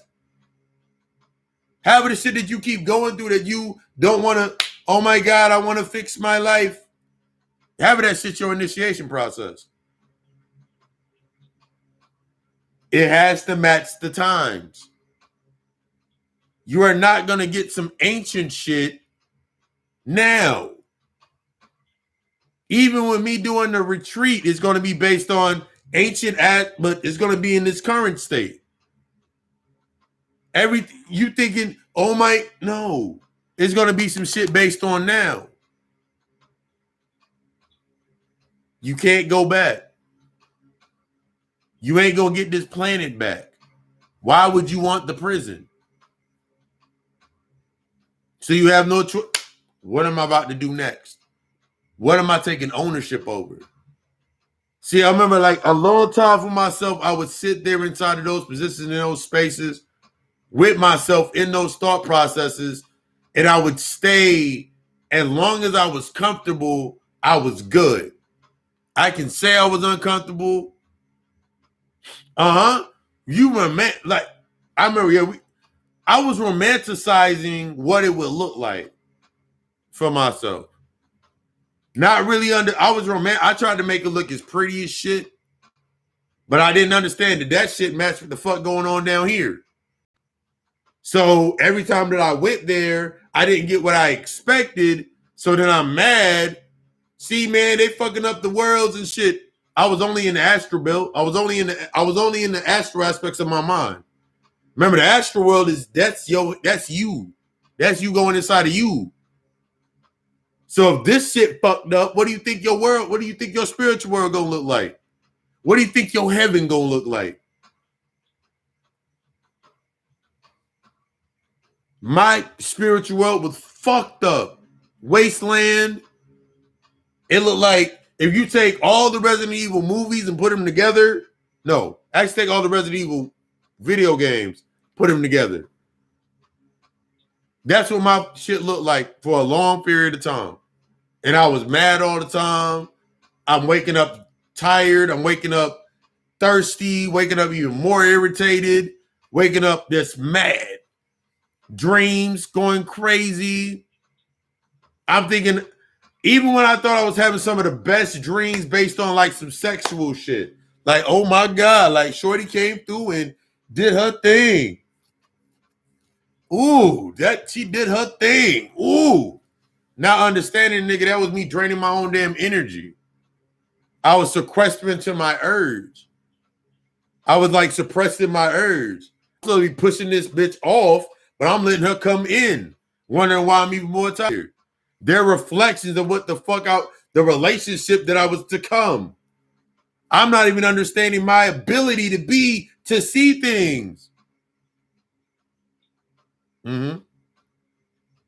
I'm like, oh, nigga, I'm prophesizing my life. I'm seeing my life in front of me, but I don't understand what it is. Yeah. I've done like I woke up like I woke up mad or a reflection of madness or upset because I couldn't remember the dream worth shit.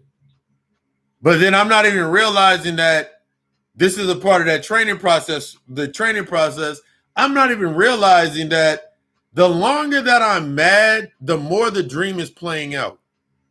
But since I'm in this upset state or this saddened state, I can't see the dream playing out. Because in the dream, apparently I was at peace. I was happy. I was content. So if I'm not living, if I don't wake up in that content state, then I can't pull it here. That's the multiple. We think about these multiple streams that are taken to create to create your manifestation space. You got to be on that you got to be on that level with that energy. If you think that a house means happiness and you ain't happy, you ain't gonna get a house. Whatever you think that it is, that's why you get it that way. That's why you looking at motherfuckers that can go get a house because it's based in their survival and they can go get that house based on that thought process and they get that house because that's what they thought the house was. Uh-huh. That's what the house meant to them. You can't bring it in because you ain't on that frequency of thought. You got to own it. You got to own your anger. This one probably like, you got to own that shit. Like, I know motherfuckers right now angry, upset, mad. They've been angry the entire time, and now shit's coming to an end for them. I know so many people like that. That anger shit don't work no more. You said they want to be angry at the fucking world. What does that mean anymore? Now you separated from the motherfuckers that are not angry. I'm in a great mood. Even when I get irritated, I'm happy. Because I'm happy that I'm feeling it. I'm happy that I felt it. I'm glad that I'm feeling that emotion. Glad for it. Let me work on it. Real time. Real time. All right, cool. Let me create this workspace in my mind up here to work on this feeling or this ideal. I've done the work. I've done that. I've done this base level of work with myself to where I can do that. I can create that block and throw it over. I can create, yes, that new perspective. I can create that new planet here. That's the planet of you got me fucked up. Everything based on somebody projecting you got me fucked up, goes to that planet. I don't have to touch it. I don't have to deal with it because I've done the work to create that planet, to create that space. In the same way that we unconsciously, somebody got me fucked up, I need somebody to go validate it. That's the only way that's the unconscious sense of why you pull shit down here. Somebody got you fucked up. Now you need someone to validate why somebody got you fucked up. Now you need someone to validate that. Because if no one validates it, that thought can't be fed. It can't be fed in the external. Yes, transmutation. So now, since this thought cannot be fed by the external, guess where it's going to feed? That memory that you have not resolved, that unresolved space inside of your mind where somebody had you fucked up and you didn't say anything.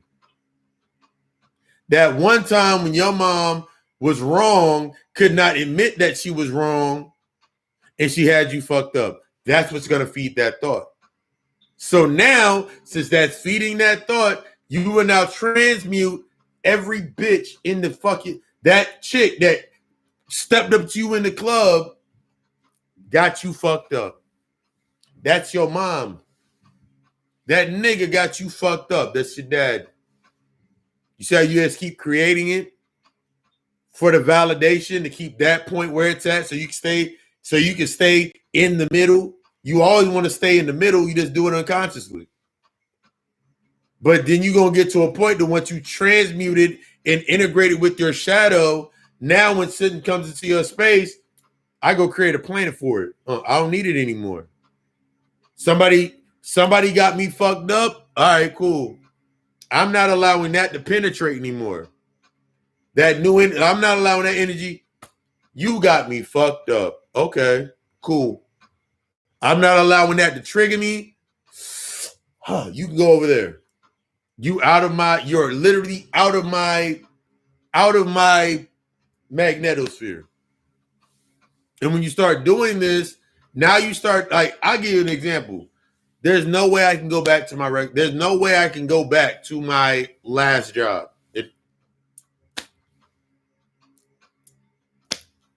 I can't. Like, I can, but I can't. Like, I've been told about my last job.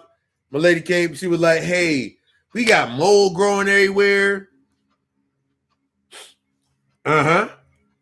It's your inner reflected in the external. Remember, I always break it down. It's like everything happening outside of you is happening for you, not to you, because it's being created by you. Everything from my void or my nothingness or my unresolved conflicts in my space naturally is created based on what's going on inside of myself. It's all happening for me, not to me. That victim mentality or that comfort zone of reaction makes me think everything's happening to me. So I now see through the lenses of to me instead of it happening for me. See how this did the Aya Raw and Aya Thos? See, now in the devil aspect, yay, everything's happening to me. I'm looking at it like this, like I'm sitting at, but if I'm in this space, now I can understand the thought. Everything's happening for me now. Nothing's happening to me. Nothing's too bad. Everything's happening for me to learn something about aspect of myself. If I don't accept that, then of course, in every space that I go into, everything that I go into, every time that I do something, I'm always going to look for that validation or that result. See, it happened to you, right? And it happened to you. Like, what's your job say? And what's your job say? And what's your mom say? And what's your man say? And as men, do we believe in this? You're only going to find people that create or connect to you on that thought process anyway. See, that's the fear of losing that existence. I'm not afraid to lose the existence. What can be created can be destroyed and be created again. Yeah, that trauma bonding shit. Like, you got motherfuckers out here right now that's trauma bond. And then when you think about this to the conscious aspect of this now before, when you weren't aware you were trauma bonding, and I asked somebody, what are you aware of? You're woke. What? You're conscious. That means you are aware. What are you aware of? I'm aware of the conflict in the world. No, nigga, you need to become aware that you are still trauma bonding on a spiritual scale. That's all that you're doing. You're trauma bonding on a higher scale. You want everybody around you to validate. The more people you have around you to validate what you're doing, the less work that you have to do. You're trying to be the boss without playing the roles of being the boss. See, because a true boss in the LLC mentality, a true God wants to experience itself inside of itself. Once you understand that you are experiencing yourself inside of yourself, it changes everything that you do. Because all this is happening for you. Every thought that you have, every thought has an emotion. Every emotion has a thought. That means every thought that you create from yourself has a spark. And from that thought, it only can create based off of that thought. That thought only can create off of that thought. It can't do anything more, nothing less. It only can create based on that thought. So think about the thoughts that you've had and how they got to keep replicating themselves. So think about those racial things that you took in when you were younger, when your mom told you something as simple as, you are not leaving out the house in just anything. I paid too much money for these clothes. And then think about that aspect, that thought became your thought that connected to the original emotion or original spark to help you even create that thought. So now you just been living that out. And that thought has to live. It becomes a behavior. It becomes the pattern. It becomes the habit. It becomes the ecosystem or the ecosystem of your environment. So now that's what you keep attracting based on that original thought process. So until I get to my original thought process, I'm only going to keep attracting the same thing. It don't matter how much I trust the process.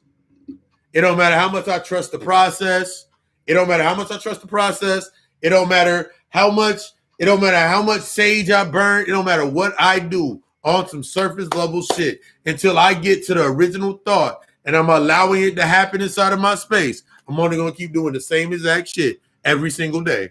I'm only going to keep doing the same thing. I'm only going to keep acting the same way and keep blaming it on the same stuff. Why? Because that's necessary for me to exist.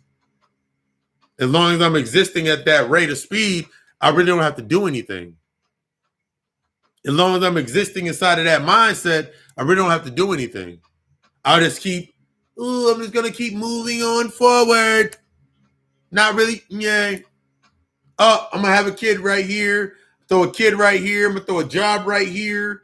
Throw a breakup right here. I'm going to keep doing all these things in my space. But I'm going to blame it on, it's the government fault. What government do to you? The government gave you cheese. The government gave you cheese. The government gave you paper food stamps. The government gave you an EBT card. The government gave you that grant to go to school. That government gave you a PPP loan. That government gave you all of these things. But according to the law of cause and effect, which goes into the laws of the basic laws of give and take. If I gave you all of this, that means I must take something back. I have no ability to create unless I pull from the spark, the source. So who's been giving to who? You've been doing it the entire time. You just keep putting your spark into that shit. Every time you get upset, your emotions got the power. Who controls your emotions is your master. But you mad and upset because you ill-informed. Who's stopping you? If I do this, then my kids ain't going to understand. That's a lie. Stop lying to yourself. You believe that.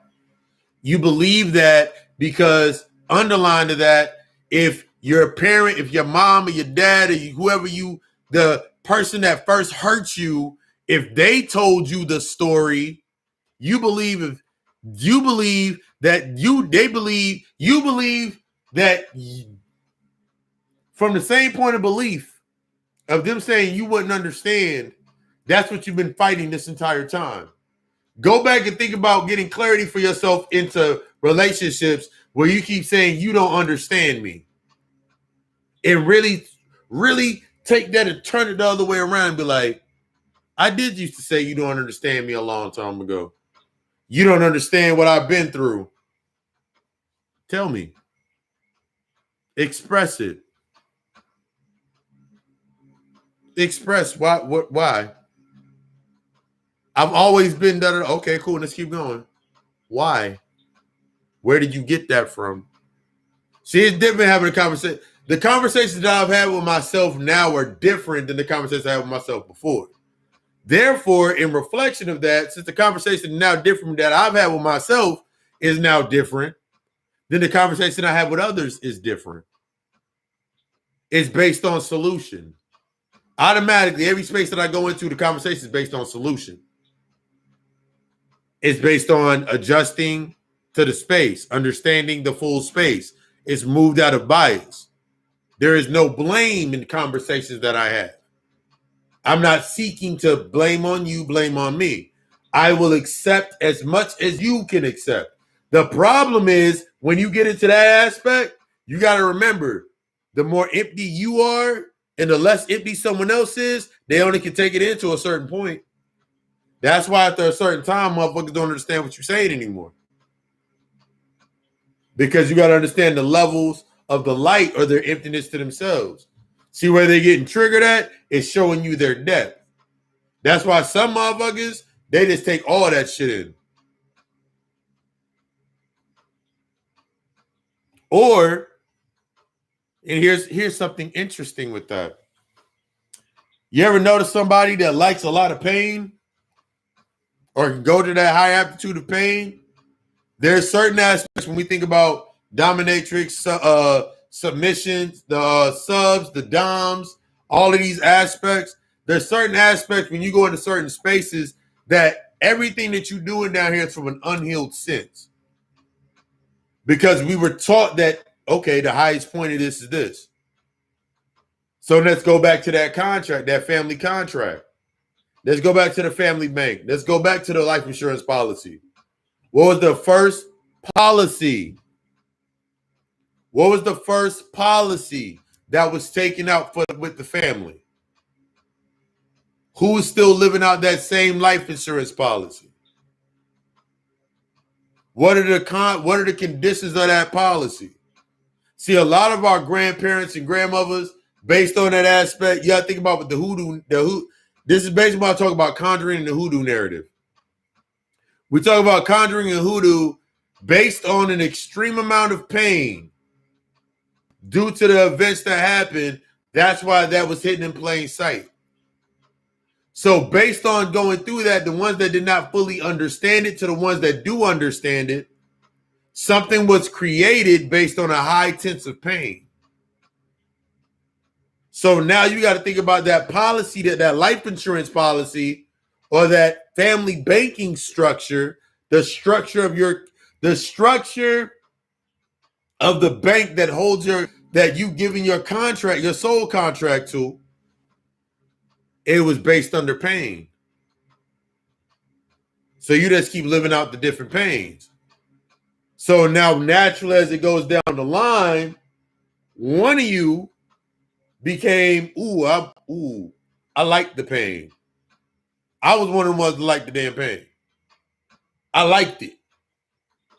But that was my initiation and triggering point. Never had to do it. I just had to read it and absorb it. Bring it back. I was like, I remember all this shit. I've done all this before. See, this is when we're going through these different levels of these experiences. This is how you can start embracing these experiences as you jumping through your records. I have no expectancy when I go through my Akashic records. I have no expectancy when I go through any of the aspects that I go through. And got, let me slide. I'm just sliding through it. Yeah, it's like you understand there's a certain aspect, but you're triggering it as a healing process. That's the key. See, all of these aspects you remove, you're trying to release something. But when we're like, you think about it, if it was bad, then motherfuckers wouldn't pay the dollars that they pay for it. Like, I remember looking at, I remember looking into dominatrixes like doms and all that. I remember studying that BDSM for like a good couple of months of absorbing it. Do you know there's such things as femdom? Like the feminine dominatrix that actually there's niggas that actually like their money, like they like being told what to do with their money and being degraded based on their money, and they pay a motherfucker for that shit. So you gotta think. This is what Bobby Hill was talking about. You gotta think as a god. There's something for you to do that will help you embrace and heal from the aspect of where you're at. Period. You can go be a femdom or a dominatrix or a sub. There's other aspects for you to tap into. What's stopping you from doing it? Because somewhere inside your mind, somewhere inside your head, it's still seen as bad. Too much of anything is deadly, can fuck you up. Too little of it leads you in suppression. Remember, it's about balance. It's about balance. It's about the ownership. Some of you can't tap into that level of energy or that contract. Grandmother shit going. You can't even tap into it because you ain't willing to, you don't know the process.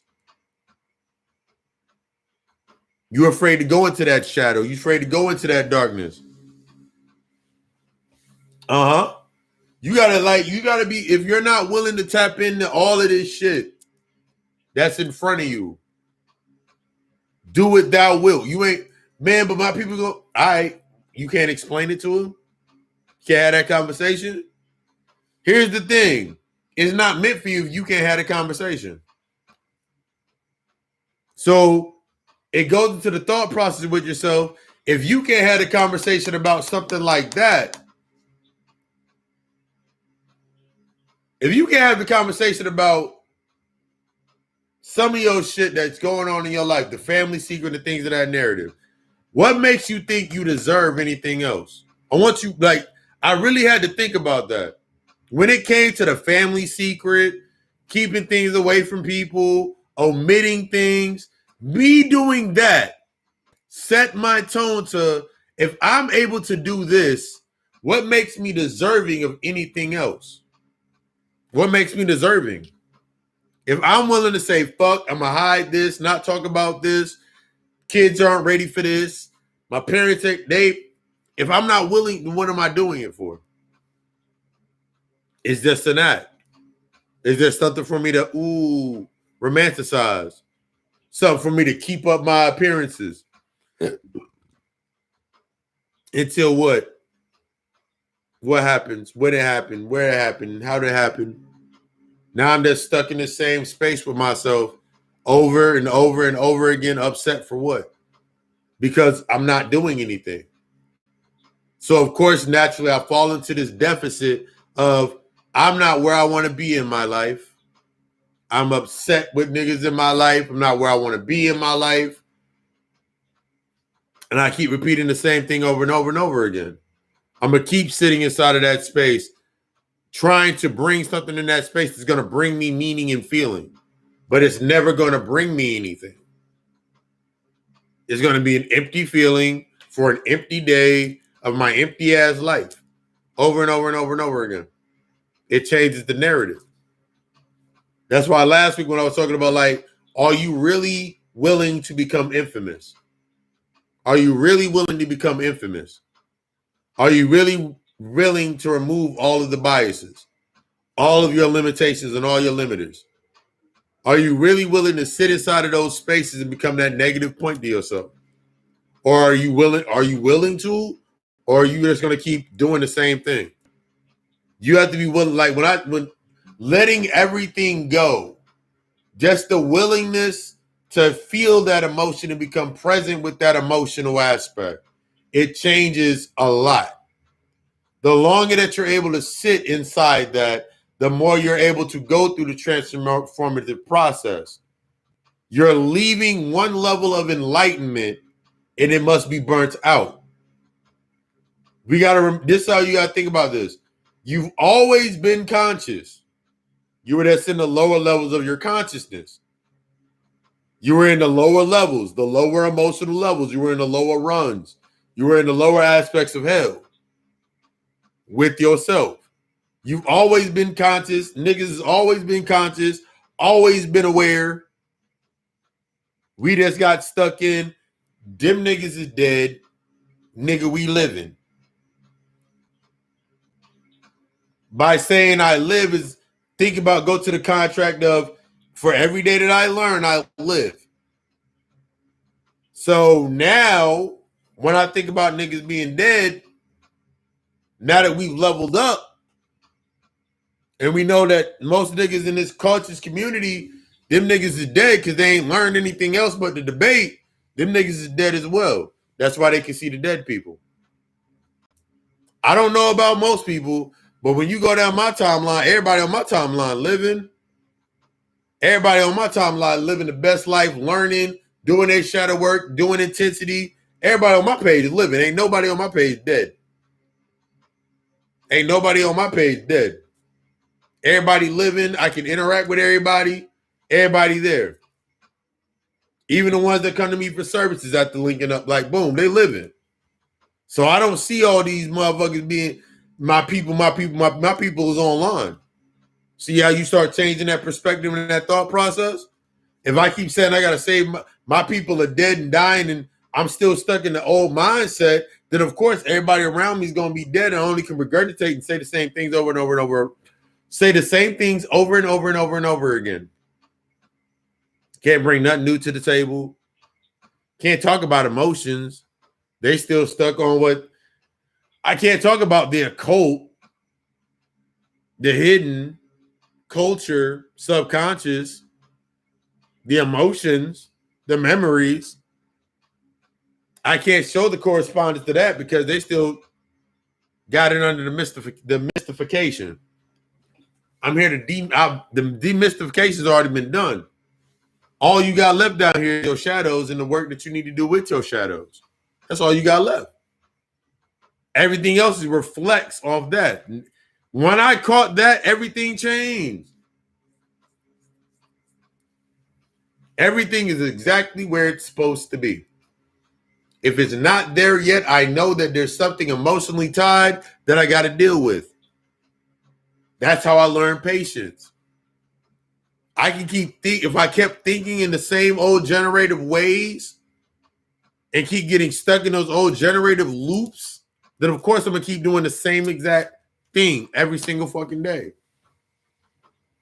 Sitting there like, man, I wish, all right. Sometimes this is what I mean by you got to get sick of your own bullshit. You know you don't like simple shit for yourself. You know you don't wake up the way you should wake up. You know if every day of your week, no matter what you do, you see no matter how much you make or how much energy you build up, you seem to spend the same amount of energy every single week, i.e., financial in the same week, you spend the same amount of money every single week. It's time to assess that because that's an emotional response. That's an emotional response that you have not yet assessed. Because now this you being older, if you wake up every single week, every day, and no matter what happens in that day, you use the same amount of energy, the same thoughts, and you don't think for once that if I start changing these thoughts, my day change, you ain't been doing that work. It's like waking up, if you wake up every week and you go to your job and for 3 weeks you made $300 a week. But after that, 4th week, you made $200 that week. Now you know that that's the normal pattern for your work weeks. But every week, you spend the same amount of money every week, whether you make the 300 3 times or the 200 the last time. Whose fault is it that you don't have enough money at the end of the month? If you spend 150, 150, 150, that leaves 150 on each one of those notes. But on the last week, you still spent 150 when you only have 200?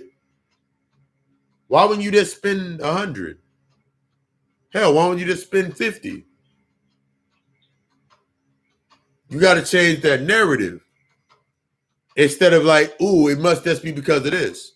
This is where we suffer at most of the bunch of the goddamn times is because we're not changing anything. You're not changing any. You're not moving anything. We don't change shit. We just keep doing the same exact thing. That's why when things pop up, you like, oh my God. When something happens, you like, oh my God. Meanwhile, everybody else know how to navigate inside the space because they were born of the peace. You only can do with this space what you were actually of. So when you moving around in your spaces and you're the only one irritated and everybody seem to be laughing and joking, oh, la, la, la, la, la, it don't matter if they're avoiding some shit. If they're avoiding some shit, they're lazy, don't matter what the fuck they are. They are in reflection to you. They're a reflection of whatever conversation you've had with yourself. I had to really understand that. Like, I used to have conversations where I'm wondering why motherfuckers around me ain't doing shit, but in that same space, I'm the one that says I'm the best. And the aptitudes of the emotions that I used to be the best was based on guilt and rejection and neglect. So, of course, everybody around me reflects neglect, the rejection, avoidance. Of course, they're going to reflect it because I need that in order for me to move. They're the counsel to that chaos. This is how you create those councils of chaos. This is how you create in every one of those rings, every one of those ciphers, circles, bands, like your human design, for example, in your human design chart, the 4 points that make the human design chart, all of that's you. The negative aspects inside of your natal chart, that's you again. The positive points are what connect to the negative point for you to go to the next level. I told y'all, like, for the last couple of months, damn near this whole year, I ain't really been like, ooh, I'm an Aquarius. So I got to past that. Every time you learn it, you accept in the next level. That's why most people get stuck in taking in certain information because it takes away that existence. But what about this person? What about them? This is a level of honesty that a lot of people are not ready for. And it's okay. Allow them not to be ready. Allow them to believe what they need to believe. You're stepping into that knowing aspect of yourself. What was I doing?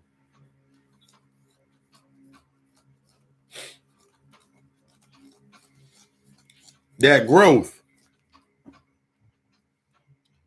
Oh, we got a message. Wait 1 second.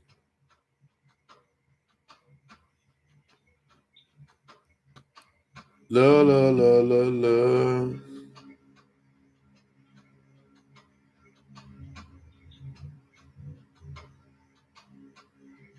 Mm-hmm.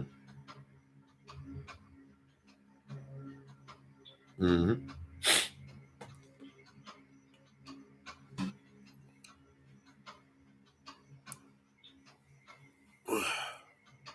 But yeah. We'll grab the cards real quick. You have any questions? And not to be about the topic of the lecture. Any questions?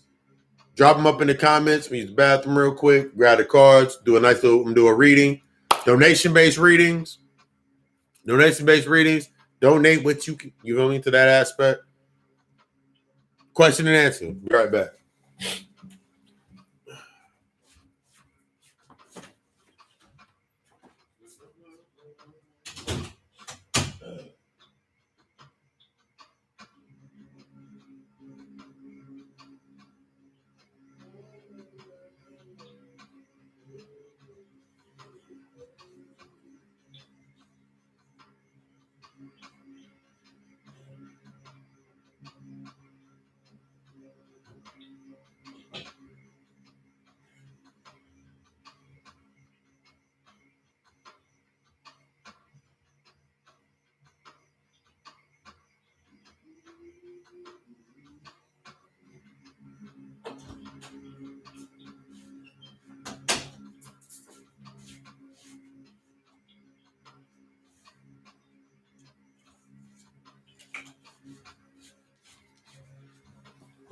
Hello, everybody. I'm Lucy.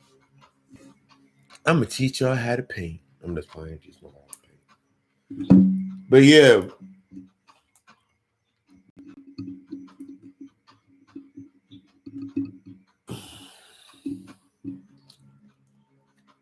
one of the biggest things that I tell, like one of the biggest things to learn is it's to embrace your regrets. One thing that my grandmother actually told me this morning while I was sitting there, me and my grandmother was talking. Because some shit happened this morning that had me really upset looking at my life.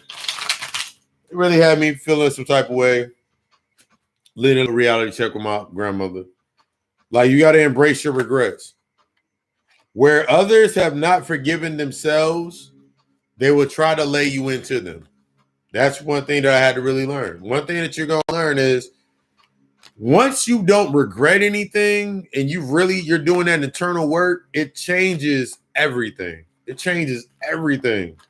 Like, I literally can be in the most composed state and be aware of the emotions that come up. Literally. So now it's no longer do I have to say things like, I don't like people.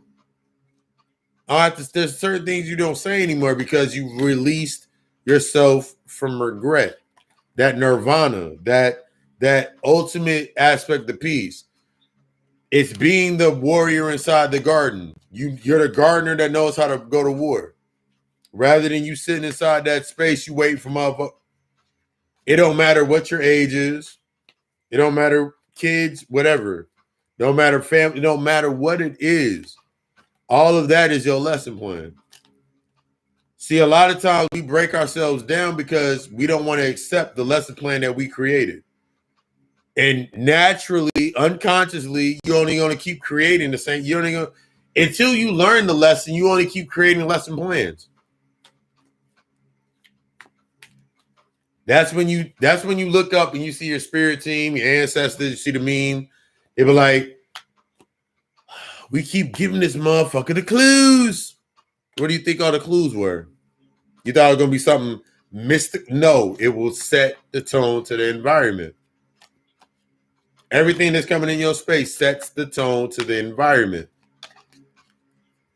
That means if you have issues with keeping a man or not, you have issues in your masculine aspects with your masculine presence of yourself, not understanding your masculine seat, where you at, masculine wounds, things of that nature, understanding the knowing energy coming into balance or corresponding to your feminine energy. Yeah, you're sitting there trying to romanticize it's gonna be something. No, it's gonna be exactly what it needs to be to fit the space. You can't get no more than what you are. Because every time think about it, when you got something that you were not truly ready for, and it was that big ass test of what you wanted, but you were not up to par with the standard of it. What happened? Every single time you fell on your face. Every single time you fell on your face. That's what the aspects of that 7 of Wands.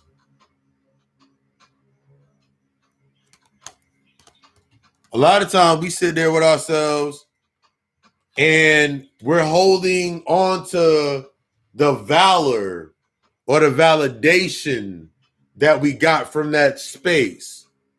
See, we're still trying to create from the old places that where we were once validated. Telling you again, it's time to move forward. It's time to move forward. You've done it all in that space, and I don't know what you want there. I don't know what you're trying. I don't know what you're waiting for. I don't know what you're trying to get from that space. But that space is already set. It's already been built. Already been put in play. Time to move forward.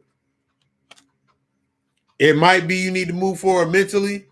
It might be you need to move forward a little bit physically. Like, it's time to move forward.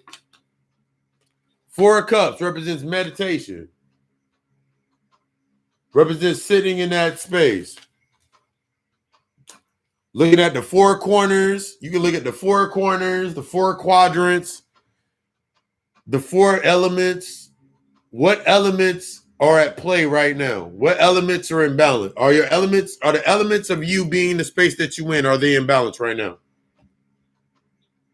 The fire element, the decision, the water element, the flow. Are you embracing the flow or are you going against the flow? The wind element, meaning the cutting through and moving forward. The earth element, are you in grounding or are you still tethered to that romanticized effort? It's time to sit there and look at where you're flowing at. That goes into the aspects of the sun. Soul work, the sun, the rise. Until you deal with these elements, everything that will rise will be at an impasse or be at a bias. It'll burn out too fast. If you noticing right now, a lot of times in a lot of people's lives, you having things pop off, but a lot of shit's burning out really, really quick. You're noticing it might be a relationship, it might be friendships, it might be job opportunities, it might be some money, it might be whatever opportunity is coming up right now.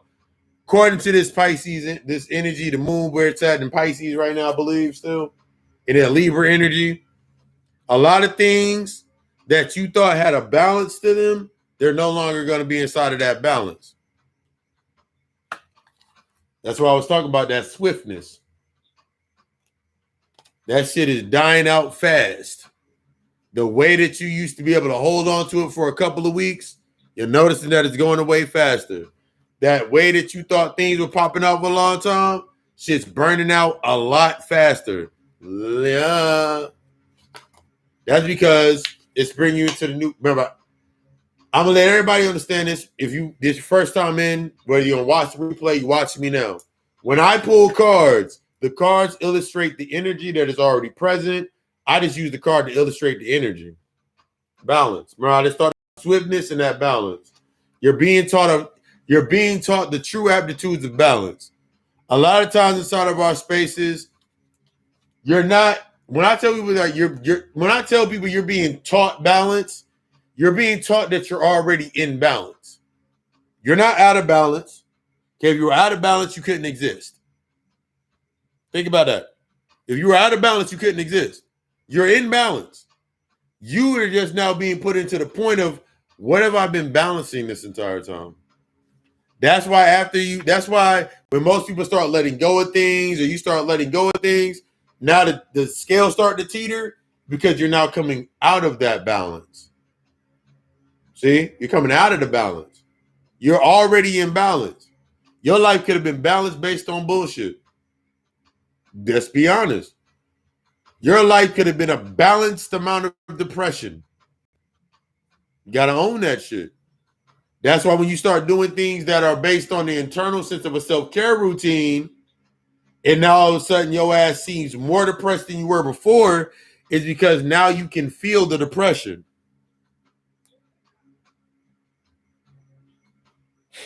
It's now because now you can feel the depression. It's now because you can now feel the aspects of the energy. You don't feel it because you're sitting in it.